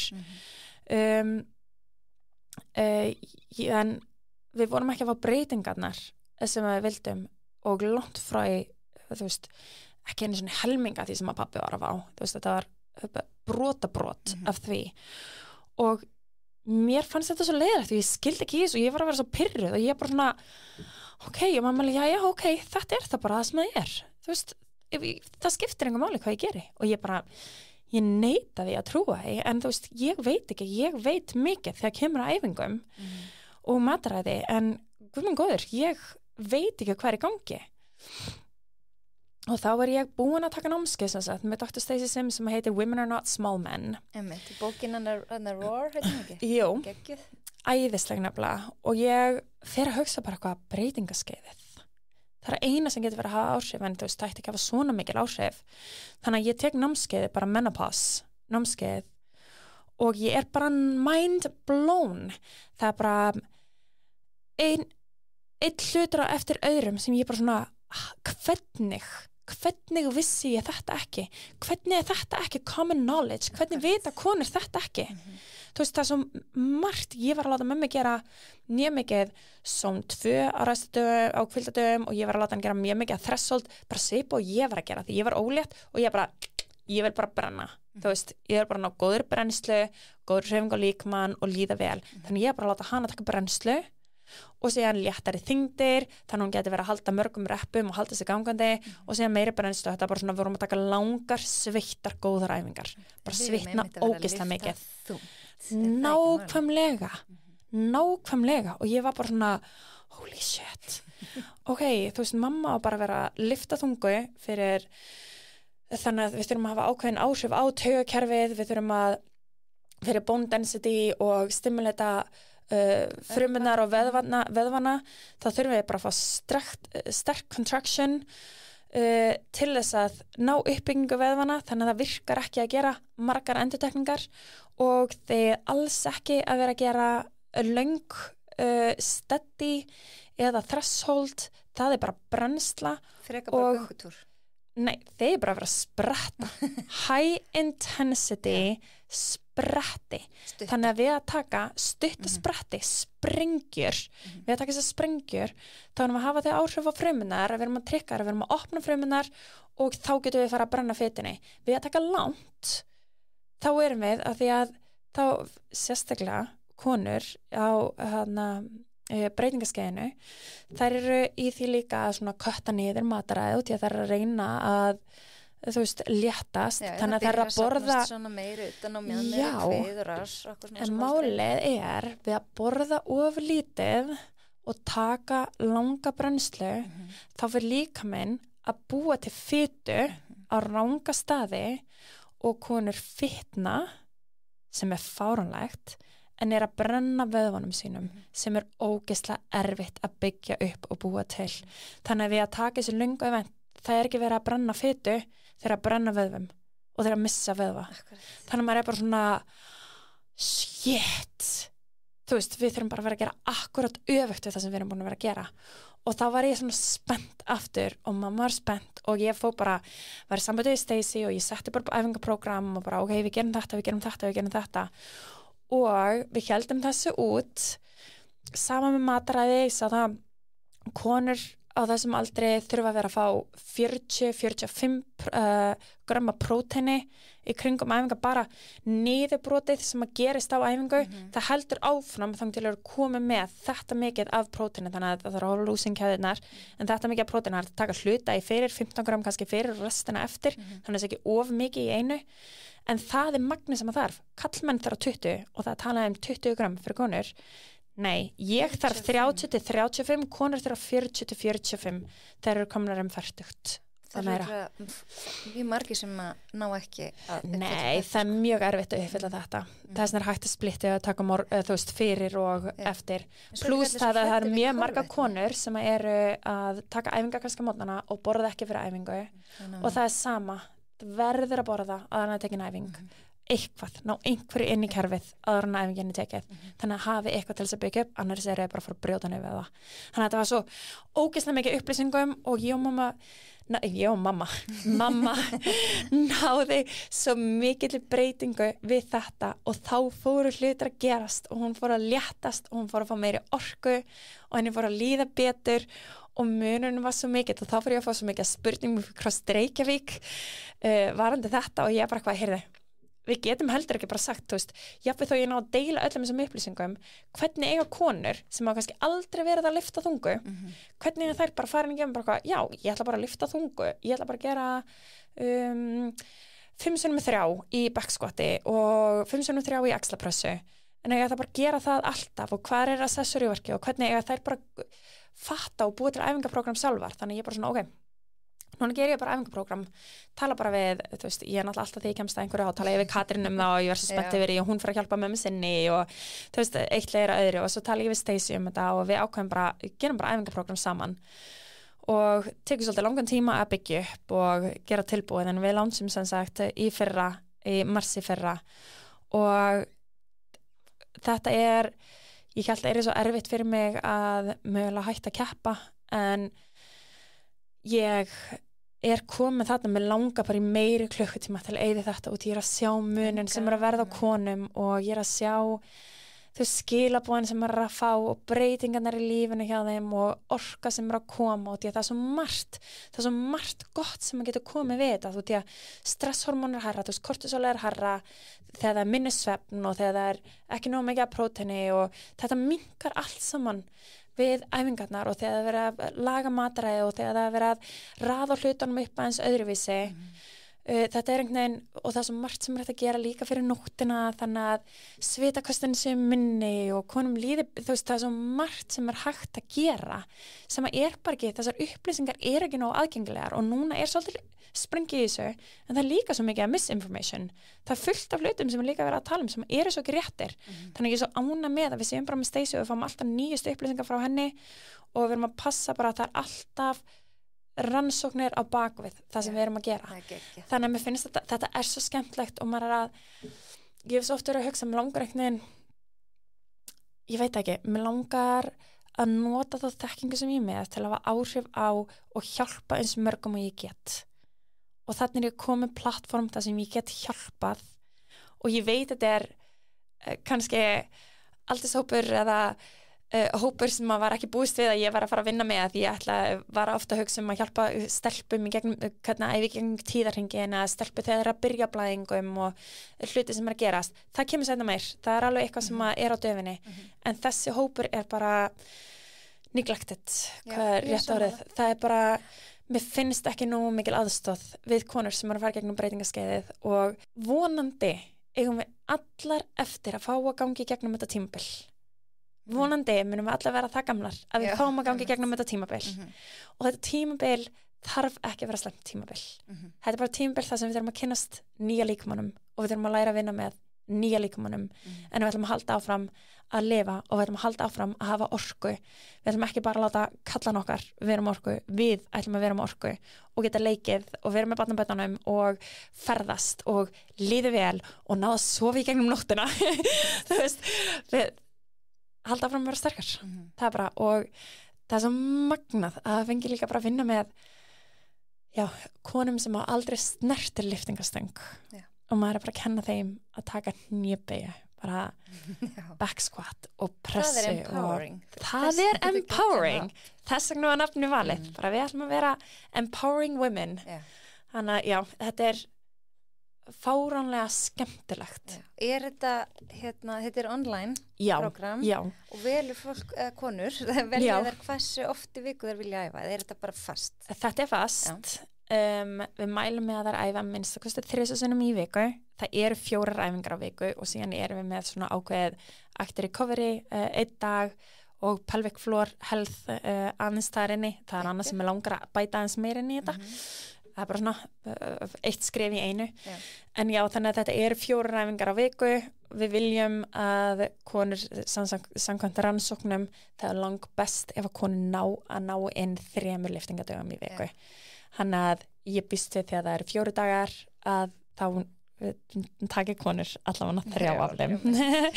Þannig að það er svona markmiðið og sjálfsögðu getur eitthvað breyst og það eru 2 dagar. Þá eru 2 lykildagar sem ég tala með konur, það er yfirleitt mánudagar og 50 dagar, en fólk getur hreyft náttúrulega fært æfingarnar til þess að vilja, en þetta er allt í gegnum app, þannig að allar æfingarnar er í appi, við erum með vídeo af öllum æfingum og öllum hreyfingum sem er að inni, þannig að þetta á að vera svona, það eiga allir að geta fylgt þessu eftir. Við mælum að allar byrja á take-off af því að það er inn í take-off, þetta eru 6 vegna prógram þar og þar erum við með fyrirlestra frá Stacey, 5 fyrirlestrar, þannig að fyrsti fyrirlestur er bara breytingaskeiðið og hormónabreytingar sem að verða og þú veistu hvað konur geta verið að finna fyrir og ýmislegt, þetta er bara svona mjög góður fyrirlestur það, síðan fyrirlestur hvað er hægt að gera við hverju og einu og hvers konar styrtaræfingar eru bestar og af hverju, hvers konar sprettæfingar og high intensity eru bestar og af hverju og síðan varandi næringu og hvers konar konur til dæmis ekki vera fasta og svo framvegis. Þannig að þetta er svona, þannig þessu splitta upp og ég bara sé það allavega fyrir mig og ég held fyrir flesta þegar þú hefur meiri skilning á bakvið af hverju þú átt að vera að gera ákveðna hluti þá ertu meira mótiverið og þú endist betur í því að því að ég að horfa á þetta sem þetta er ekki að fara að gerast á 4 vikum, þetta er ekki að fara að gerast á 2 mánuðum en þú ert eftir að vera farin að finna fyrir breytingu á 2 mánuðum og síðan á þetta eftir smám saman að gerast það því þetta er ekki átak. Nei, þetta er lífstíll. Þetta er lífstíll. Þetta á að vera bara for the rest of your life átt þú eftir að vera að lyfta að sjálfsögðu getur þið tekið pásur og whatever en þetta á að vera ef ég get gefið þekkinguna nóg mikið hvort sem þú ert að prógramla okkar það sem eftir eða ekki en ef þú fær nóg mikið þekkingu þá myndi allavega halda áram að fara og þú myndi þóra að lyfta lóðum. Þannig að það er svona markmiði. Núna erum við með bara free weights í flight, við erum komið með Flight Express líka fyrir þær sem eru kannski með styttir tíma til þess að taka æfinga, þá geta þær valið annarkvort en síðan erum við að fara að launcha núna í janúar erum við að fara að launcha Foundations sem fyrir konur sem hafa bara aldrei eða þú veist aldrei í lengri tíma hafa ekki hreyft sig þannig að það er svona prógram það sem þú byrjar bara heima 3 sinnum í viku eru bara æfingar, stuttar það sem þú ert bara að læra að hreyfa þig og læra ákveðnar æfingar sem að svona þróa smám saman þannig að það er 12 vikna námskeið og það þróa smám saman í eftir fyrstu svona 6 til 8 vikurnar þá farið að vera svona ok, núna þarf þetta eiga örlítið meira heima eða fara í gym 1 sinni í viku og svo smám saman byggist það þannig að þú ættir að vera tilbúin eftir 3 mánuði að fara á eitt af hinum prógramunum en það er svona bara fyrir konur að taka fyrstu skrefin þannig að einhver 80 ára sem að þarf að fara að byrja eða einhver 40 ára sem hefur aldrei komið inn í líkamsræktastöð þá það bara intimidating og þá það þægilegt að geta að byrja svona Akkurat, og ég var akkurat að finna orðið valdeblandi, það er empowering valdeblandi,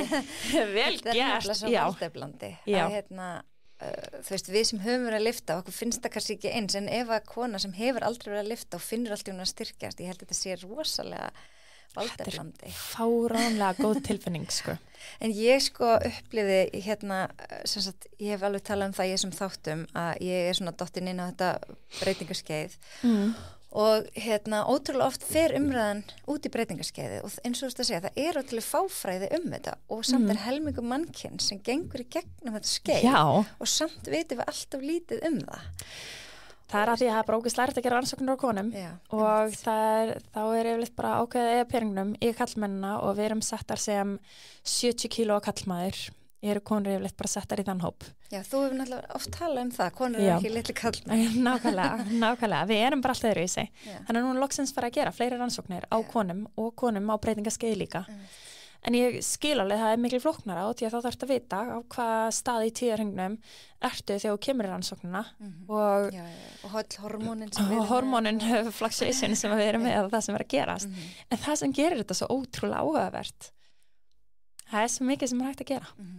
Þannig að já, sem betur fer er þetta að aukast alltaf núna. En ef við tölum aðeins mér langar kannski aðeins að fara yfir þetta svona kannski með tíðarhengin. Hvernig er best að æfa ef þú bara ferði yfir tíðarhengin? Er ekki mismunandi æfingar sem henta á ákveðnum tímabilum? Já og nei. Jú, í rauninni. Eða það er bara gott að vita í fyrirleita tíðarhengnum follicular phase, það sem nú ert fyrsti dagur blæðinga byrjar þar. Þar ertu í rauninni sterkust og þar farðu mest út úr æfingunum þínum, getur farið þyngst, getur tekið hröðustu sprettina, þú ert í rauninni, ég veit ekki, líkust kallmanni þegar kemur að æfingum á því feysi. Þannig ég gerir mér alveg grein fyrir að það sem er með túrverki og þú býðir þá kannski 2-3 daga og þá er það kannski að fara að líða betur en þarna ertu á besta staðinum til þess að keppa eða píka og þar getur þið pussa það mest í æfingum. Síðan er yfirleitt í kringum egglos, aðeins mismunandi konum en hjá flestum konum, þannig að miðjan ringi í kringum egglos, þar kemur aftur svona svolítið high peak, það sem að þú getur fundið fyrir að þú ert mjög sterk, líður vel og langar að fara þungt. Síðan í seinni hluta tíðarhengnum sem sagt luteal phase-inu, þar fyrir við að finna fyrir aðeins öðruvísi einkennum og sérstaklega næst í áður en við byrjum á túr, þar er henni líður okkur oftast kannski hvað verst, það sem er að finna fyrir því og þar erum við, þú getur alveg verið að gera alla þessa hluti og vera að æfa, þú veist, atvinni íþróttamenn til dæmis, þú veist, ég myndi alltaf vera að æfa á þeim tíma, en það er alveg fínt að vita það af hverju, ef hlutinir eru þungir að láta ekki fara í hausina á þér af hverju þeir eru að líða svona pluss það að þú þarf kannski að fjúla eða næra þig aðeins öðru í sig þannig að í fyrirluta tíðarhengsins þá getur þú nært þig aðeins meira eins og kallmenn, þú getur safnað upp kolvetnum, þú veist þetta carb-loading sem fólk talar oft það getur gert meira í fyrirluta en í seinni hluta þá virkar líkamann bara ekki þannig hjá okkur þannig að það þýðir að við þurfum að vera að eða úr langra æfingu að vera að fá þér kolvetni á meðan þú ert á æfingu þannig að þú fáir ekki eins mikið krass og þá nærða að halda orkunum betur út æfinguna og því að þú ert ekki ná að safna og byggja upp eins mikið pluss það getur verið voða gott að fá pínu lúsin eða pínu prótein keðir að hjálpar til með svona þann hlutin í heilanum sem að gefa mann aðeins meira sjálfströst þú veist, að maður fari ekki í þetta svona maður fyrir oft svona aðeins meira inni sem mann líður eitthvað svona skringilega en þú veist, það hjálpar það getur hjálpað til við þá hluti en þannig að ég myndi segja bara aðalega það sem ég horfði á var bara ok, ég er bara meðvituð þetta pluss það að ég er alltaf með kolvetni á meðan ég er í seinni hluta og nálægt blæðingum, bara alltaf með kolvetni. Það er nefnilega ótrúlega mikilvægt að fylgjast með þessu maður er sérstaklega atvinnu íþróttamaður. Já, algjörlega og ég meina fyrir aðra líka ég hótt hugsa, þú veist að langar öllum að líða vel þannig að það frekar bara minnka aðeins máltíðina, er ekki fá sér eins stórar máltíðir seinni hlutan að tíðarhengnum, sérstaklega hana rétt að hann úr að byrja túr og borða aðeins oftar. Svo langar mér líka eins að fara yfir því að þú ert svo mikið búin að fara á dýftina og vísindina bak við allt tengt æfingum að nú ert þú búin að ganga gegnum 2 meðgöngur og æfðir í gegnum þær bara alveg bara, og þú eiginlega komst mjög bara sterkari tilbaka eftir fyrstu kannski ennþá sterkari núna aldrei vita tíminn er aðeins minni núna en hvað er svona öðruvísi við að æfa á meðgöngu fannst þér? Ég þurfti að breyta mjög miklu. Ég held að ég þurfti að breyta minn meira en flestar actually. Á meðan ég var ólétt. Ég get haldið áfram að lyfta að sjálfsögðu bara í kringum bumbuna. Ég fekk mjög stóran maða, by the way, og til dæla fljótt. Ég er bara mjög búgstutt líka, þannig ég held að bumban þurfa að fara þangað, það ekki mjög mikið pláss að drífa úr henni. Okay. En já, ég gæti haldið áfram að lyfta, ég gæti haldið áfram að hjóla, en svona, ég gæti ekki hangið í upphyngastöng til dæmis, bara mjög fljótt fyrir ég að taka það í burtu, að bara gliðnunin á kviðvöðunum var svo mikil hjá mér, svo fljótt. Okay. Þannig að fyrsta meðganga mín, markmið hjá mér var að gera strikt muscle up í gegnum alla meðganguna, en þess sá draumur fór í burtu mjög fljótt að ég sá bara, það er ekki skynsamlegt fyrir mig að gera það. Þannig að ég þurfti alveg að justa mjög mikið af mínum æfingum. Það er ekki verið að gera, já, bara mjög mikið æfingum sem ég þurfti að taka í burtu, en það er alltaf eitthvað sem maður getur gert. Og ég myndi segja að þegar mér langaði ekki að æfingu, þá byrjaði ég bara að hjóla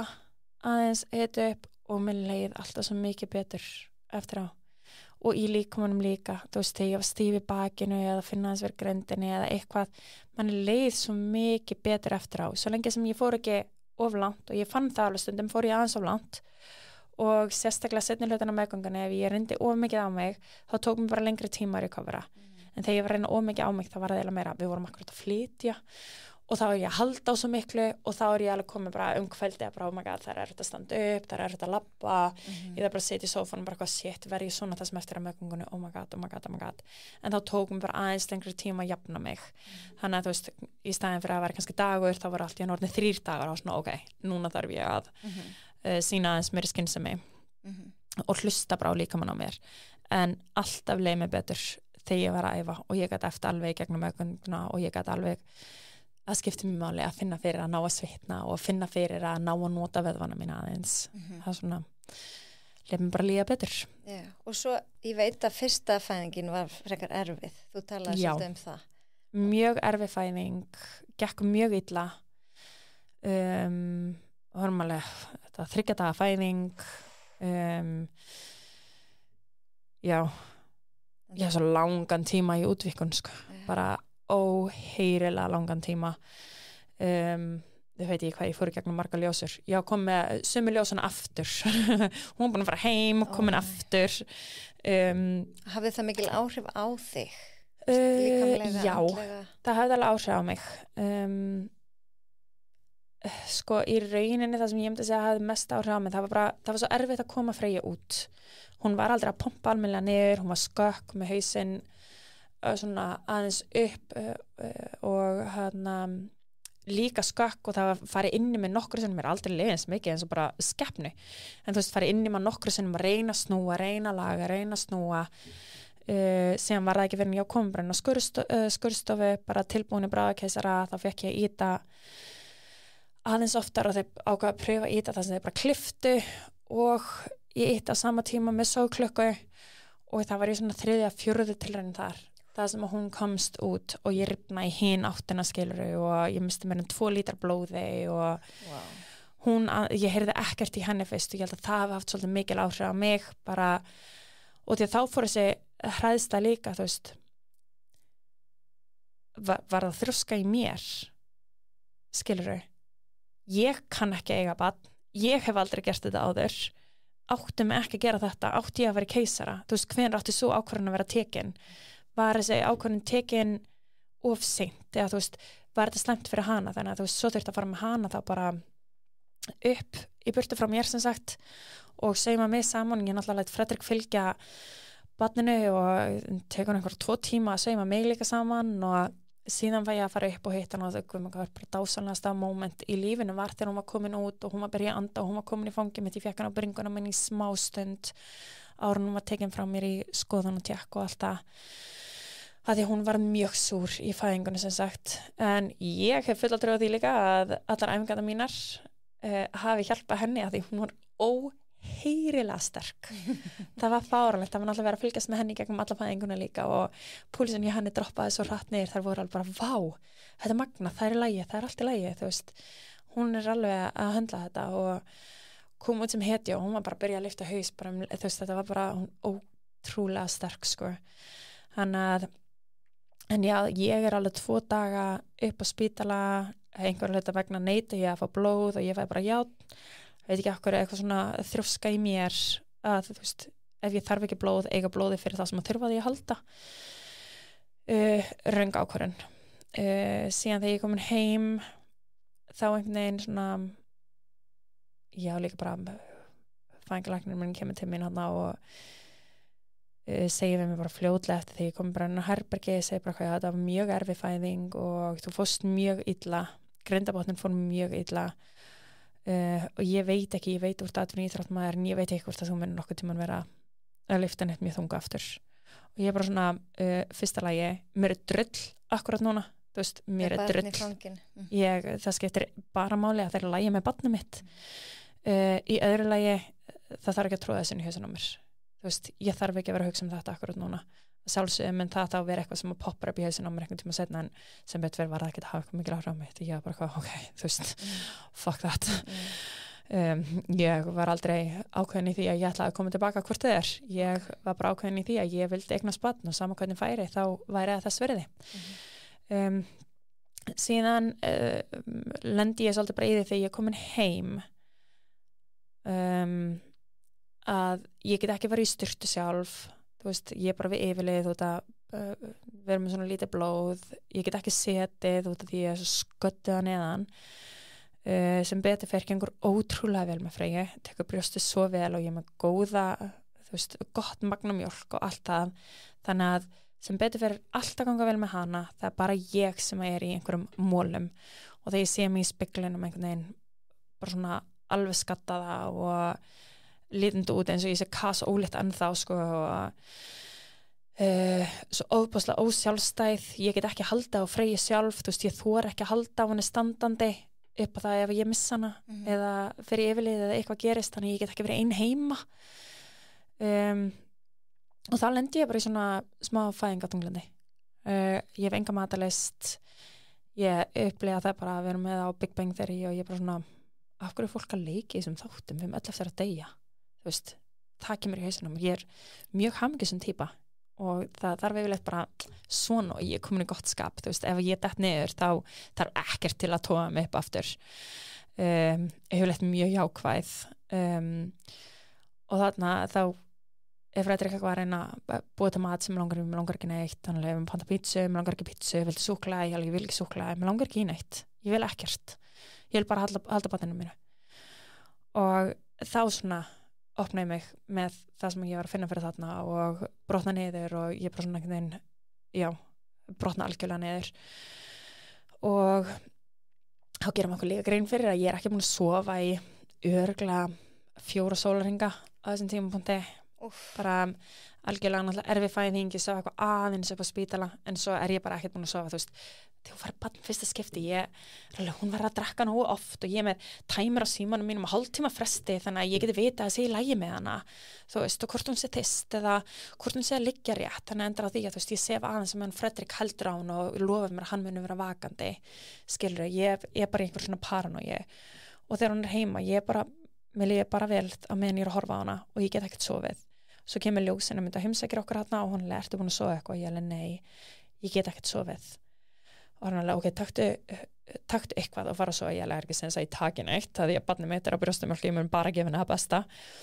en ég sem sagt pumpa mig fyrir henni svefnherbergi Fredrik er með Freyju frammi og mér tekst að sofna og ég sefi 3 tíma og þegar ég vakna það er ég bara fann að sjá lit aftur og ég alveg, ok þetta mun lagast þetta er eins og hver henni meiðsli þetta er eitthvað sem að fyrir gegnum þetta tekur tíma og leið og ég fyrir að geta horta á þetta sem bara meiðsla vöðva þá fer ég að geta svona skilið aðeins betur og lífið mun halda áfram og það er fólk hérna fyrir utan íbúðan okkar sem er að lifa eðlilegu lífi og er að fara í sína daglegu vinnu og er að gera sínar æfingar og þú veist fara í ísbúð skilur Ég man að skrifa þér örgulega Facebook-pistil eða eitthvað svona stuttu eftir þetta og mér fannst það svo frábært að þú værir að því að mér finnst allir sína alltaf bara glansmynd af öllu og mér fannst það bara svo ótrúlega flott hjá þér þetta var kannski einhverjum vikum eftir, ég man það ekki Nei, þetta var fljótlega eftir og bara að segja hvað þetta hefði verið erfitt og ég hugsaði bara, vá hvað þetta er flott að það þarf að sína raunveruleikann Það þarf nefnilega og ég gerði mig grein fyrir að það þarf að ég gerði mér enga grein fyrir hvernig kvenleika minn leit út eftir eignast barn, eða gæti litið út. Sjálfsög margar sem að bara poppa tilbaka og maður sér það sem eru bara eignast barn og svo viku setna eins og þær hafa aldrei verið óléttar. Og það bara good for you, dásamlegt. Við erum allar ólíkar og ég greinilega ekki eina þeim og það bara allt í lagi. Ég elska líkamann minn og ég svo þakklátt fyrir það sem líkamann minn hefur gert fyrir mig og börninu mín. Þannig að ég svona ákvað þarna var ég að toga mig svolítið upp úr þessu og var að fara að líða betur. Ég tók ekki nema einhverja 2 daga að fara að líða betur, skilurðu, bara þessi svefn og með að fara að líða betur, þannig ég sá alveg sem betur fyrir lenti ég ekki í einhverju djúpu, sem betur fyrir ég manneska sem að deilir öllu. Ég hrædd við að segja þegar það einhverjir ódeilir hlutir, vandræðilegir hlutir, ég held að ég mjög erfitt með að skammast mín. Þannig að sem betur fyrir opna ég mig þetta allt saman og leið og ég líka deildi þessu þessna ákvæði, ég ætla að deila þessu, þá mun mér kannski bara líða betur og ég mun mögulega geta hjálpa einhverjum öðrum konum. Og þá fór ég að fá sögur sendar frá öðrum konum. Ég fór að lesa sögur frá þeim sem höfðu gengið í gegnum eitthvað svipað. Erfiðar fæðingar, mögulega fæðingatunglindi, eitthvað. Þau höfðu gengið í gegnum eitthvað. Sérstaklega hann í byrjun voru bara erfiðar fæðingar. Ég deildi hinu ekki alveg strax. En leið ég fór að lesa það, þá fór mér að líða betur. Bara ég er ekki ein. Ég er ekki ein. Og þetta einn af þeim hlutum að fullt neikvætt við samfélagsmiðla en við getum gert svo marga jákvæða hluti í gegnum það líka. Við getum fundið fyrir allt í einu var ég orðin hluti af mömmuhópnum og þetta bara mest cool hópur, sorry kallar, en þetta mest cool hópur sem hægt að vera hluti af og að fá sögur frá öðrum og fæðingasögur sem að þær voru þá tilbúin að deila og sumar voru að deila fyrsta skiptið og sem að skömmuðu sín fyrir ákveðna hluti og voru þakkláta fyrir það sem ég hafði sett út af því að þeim leiðins að þær þyrfti ekki að skamma sín fyrir það lengur og svo fór ég bara að deila það meiri og þá deildi ég sem fæðingaþunglindi eftir ég ætla aldrei að vera mannskjan ég ætla ekki að vera einhver sem stendur fyrir þetta en ég þarf ekki að standa fyrir neitt nema sjálf á mig og mér finnst alltaf lagi að deila ef ég get hjálpað ég hugsaði bara ef ég get hjálpað einni mannesku þá var það þess verði að ég ger mig grein fyrir því þegar ég hitti vinkonum mínar þegar ég var búin að vera að ganga gegnum þetta. Svo hitti ég vinkonum mínar og ég heyrði, við vorum 4 saman og ein þeirra hafði upplifað svona í langan tíma og hafði ekki fengið aðstoð, almennilega aðstoð og þá var ég svona ok, og því hún hafði bara svona skammast sín fyrir það fyrir okkur, ok, ég þarf að deila þessu ef ég get hjálpa einni konu í gegnum þetta, þá þess verið þannig að þá ákvað ég að deila því og svo hef ég ákvað ég bara að deila myndum af mér að recovera og koma tilbaka og ég lít ekkert út eins og þær konur sem að poppa hratt tilbaka. Ég ætla ekki að segja að ég hafi ekki komið sterkt tilbaka og ég keppti á CrossFit Games og ég náði 3. sæti á CrossFit Games tæpu ári setna sem er insane á með hvað ég í alvöru, hvað ég var hæg að koma tilbaka. Ég gerði mjög lítið, ég byrjaði mjög hægt, ég tók hæg skref, ég fór í sjúkraþjálfun fyrir grindabotnina á mér, það voru litli sem engi vöðvar í grindabotninum á mér eftir fæðinguna. Hverjum á mér í rugli og alveg sama núna hverjum á mér, það tekur bara mjög langan tíma að jafna, ég er bara með mikla þetta er greinilega bara genetist eitthvað greinilega frá pappa því mamma var ekki svona en að þú veist, kviðvarnir á mér taka bara mjög langan tíma að jafna sig og fara saman og ég er með kviðslit við nafla og möguleika ég þurfi einhvern tímann að fara í aðgerð fyrir þetta og láta laga hana en ég veit bara að þetta tekur tíma, þetta tekur þolinmæði og ég mun koma tilbaka eins og ég þarf að koma tilbaka. En varstu þá eitthvað stressu fyrir seinni fæðingunni? Fyrst Já. að hinn gekk svona brussulega? Já, ég var það. Ég vissi bara ekki hvað var rétt að gera. Ég persónulega var ekki eins stressuð eins og kannski fólki kringum mig. Það var svona þegar ég var ólétt að reiddi mömmu svolítið og reiddi Fredrik svolítið þegar ég var að tala þú veist, ætti ég að vera í keisara eða vennilega, þeir voru bara þú átt að fara í keisara þú veist, hvað er þetta að hugsa af hverju er þetta eitthvað sem þú ert einu svona að hugsa og síðan slökuðu á, þú veist, að sjálfsögðu við tölum hluti í minni fjölskyldu en ég endaði á að taka það ákvörðun að fara í keisara ekki bara út af mér, heldur út af bara barninu mínu og Freyju ég ákvað ég ætla ekki að búa til einhverja hættu fyrir Atlas óþarfa hættu ef að hlutinni gangi illa, en ég gæti náttúrulega alltaf reynt og síðan myndum við það bara call it fyrr, skilurðu, en þá ákvað ég líka bara ef að það myndi ganga eins illa á með Freyju með hann, ég get ekki gert Freyju það að ég komi svona sköttuð heim og hafi enga orku og ekkert til þess að geta verið með henni og hjálpa henni þegar hún er komin nýtt systkini. Þannig að rétt ákvörðunin fyrir fjölskyldina mína var keisari. Og ég fór í keisara og það er stórfurðulegt. En það er ekki eins og það sé auðvelda leiðin, skilurðu, þetta er major aðgerð sem er að fara í og tekur langan tíma að jafna sig eftir það. En ég myndi alltaf kjósa góða fæðingu og þú jafnaði hraðast. Síðan myndi ég segja keisari og síðan myndi ég segja slæmfæðing. Að því eftir þetta, þú veist, já, ég er góð bara nokkru þegar setna, sko. Bara, mér leið svo vel. Mér leið svo mikið betur. Jú, það kom mér á óvart hvað var sársaukafull svona í kringum örið og ýmsi hlutir og ég, svona að byrja að snara aftur var erfitt fyrir mig að því að mér var bara illt í kringum örið í svolítið langan tíma. En þú veist, allt annað, ég gætt leikið með Freyju. Þú veist, leið ég var komin heim, gætt ég bara verið á gólfinu og leikið með henni og ég hélt ekki á henni fyrir 2 vikum seinna en þá gætt ég alveg fara að halda á henni og þú veist, já, ég veit ekki, þetta var, þetta eru mínar 2 fæðingasögur. Sko ég veit við getum örgulega verið inn í allan dag, við þurfum bara, ég þarf bara að fá þig aftur og setja árinu eða eitthvað, en ég veit að það er tímabundin, en hérna, ég spyr alla sem koma til mín, hvað er heilsa fyrir þér? Heilsa fyrir mér er að hafa orku til þess að lifa góðu lífi, að hafa orku til þess að gera það sem þið langar til þess að gera, að hafa orku að lifa draumnum þínum, leika við börnin þín, fara í ferðalög, eða langar að fara að skíði, geta farið að skíði, þú veist, að bara líða vel er heilsa fyrir mér. Hvernig er það dæmigerður dagur hjá þér? Þú veist, hvernig hugsaðu heilsuna? Dæmigerður dagur hjá mér er að vakna, fáum okkur morgunmat, öll saman, fáum okkur alltaf egg og havragraut í morgunmat og börnin mín fá það líka. Síðan fyrir Freyja í leikskólan, mótnir okkar mjög hægir og þægilegir. Hún byrjar ekki í leikskólanum, fyrir bara, hún er yfirleitt mætt bara rétt fyrir 9. Síðan fyrir Atlas út í kerru og fyrir að sofa og ég tek æfingu. Nú ertu komið æðislega aðstöðu heima, er það ekki? Frábæra aðstöðu heima, þannig ég get ekki æfingu leið og hann fyrir að sofa, tek lúrin sinn.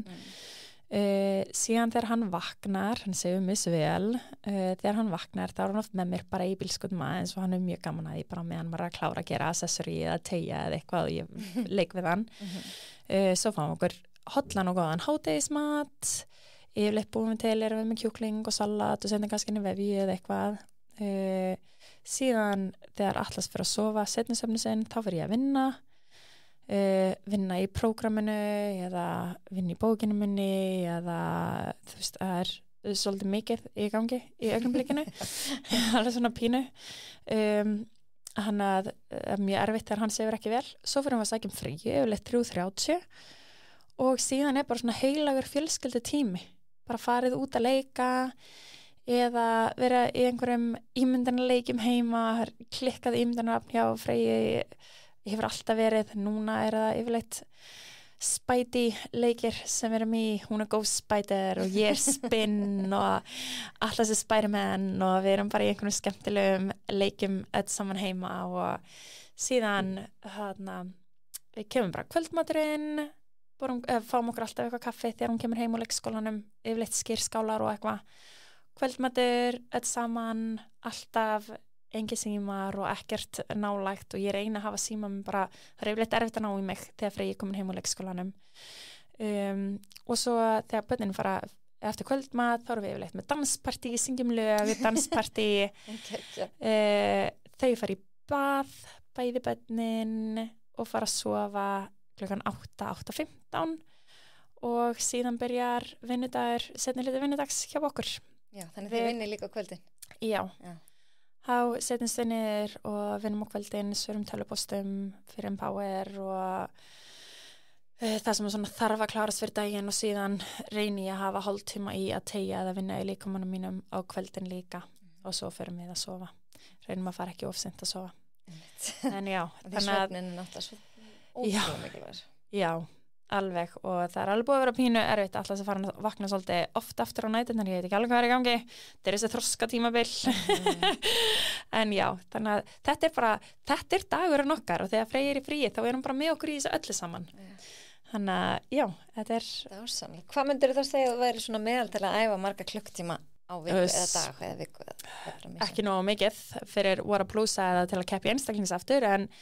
ég myndi bara að rampa það upp saman ef ég kemur að því en allir ég sé ekki að æfa kannski 1,5 tíma á dag og ég myndi segja að ég er að fá mjög mikið út af því ég er komin í bara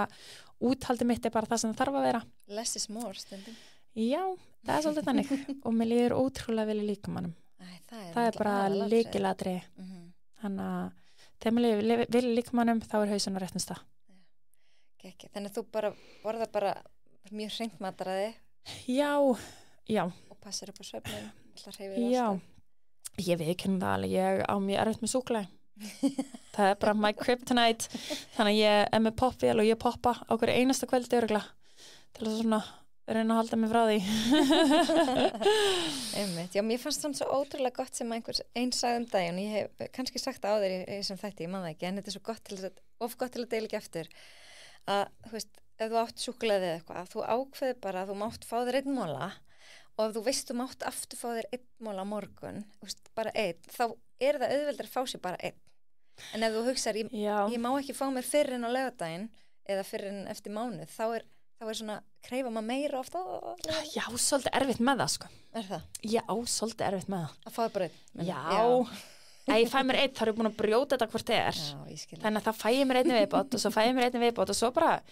í alvöru, bara hálftíma setna eru 100 grömmin farin já, ég reyndi að tengja alveg það ég er rosalega súkkulaðigrís ég klára bara plötutina sem þessu borga fyrir það sko þannig að það er langbæst, ég fæ Fredrik bara til að taka þetta úr skápnum og fela þetta einhvers staðar þegar ég þarf að ég halda já einmitt, en maður verður náttúrulega líka aðeins að leyfa sér þú veist, elskan, ég leyfi mér sko. ég leyfi mér það er gott en hvað er framundan, svona í lokin? Heyrðu, ég er bara að fara að keppa núna í janúar með Katrínu Tönju og Ragnheiður í liði, fyrsta skiptið þetta er alveg svona svolítið brotið lið sko, Katrín er búin í baka að gera og ég er svona að vinna mig upp ég var að taka fyrstu chest og barinn mín núna bara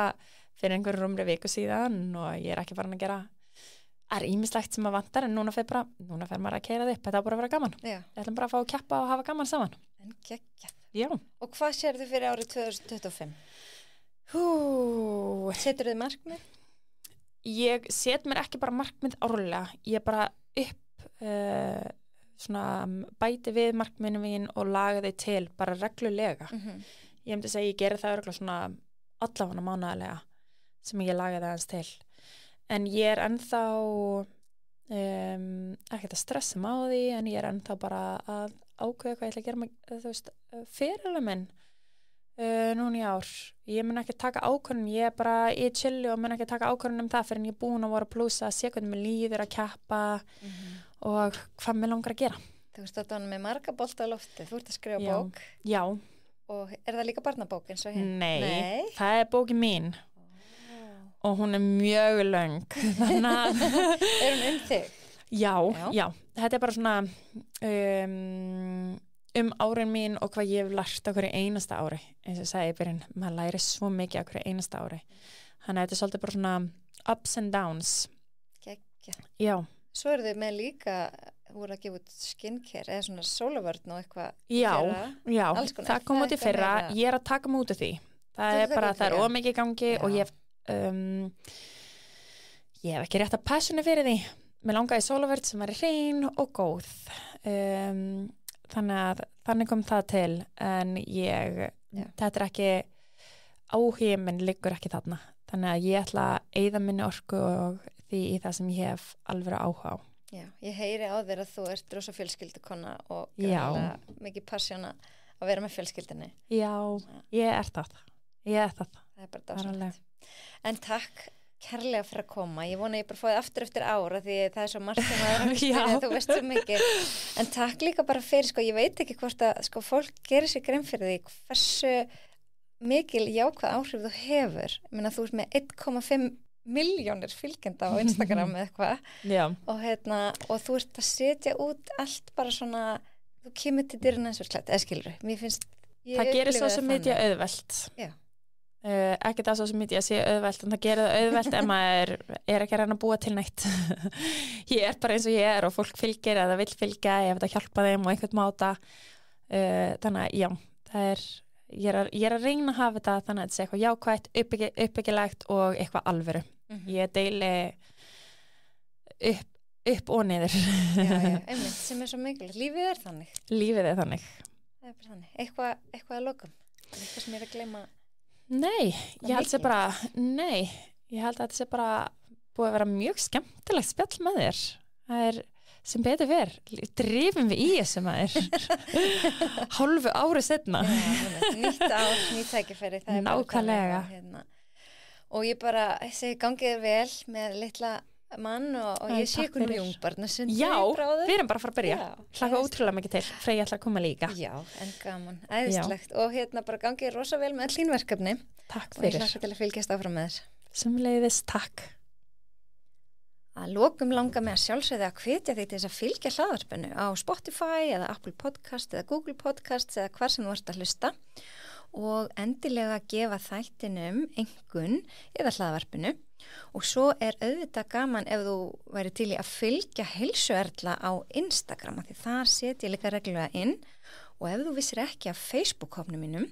sem heitir bara með lífið í lúkunum hlaðvarp að þá skaltu endilega finna hann líka því að þar set ég stundum efni á baku tjöldin.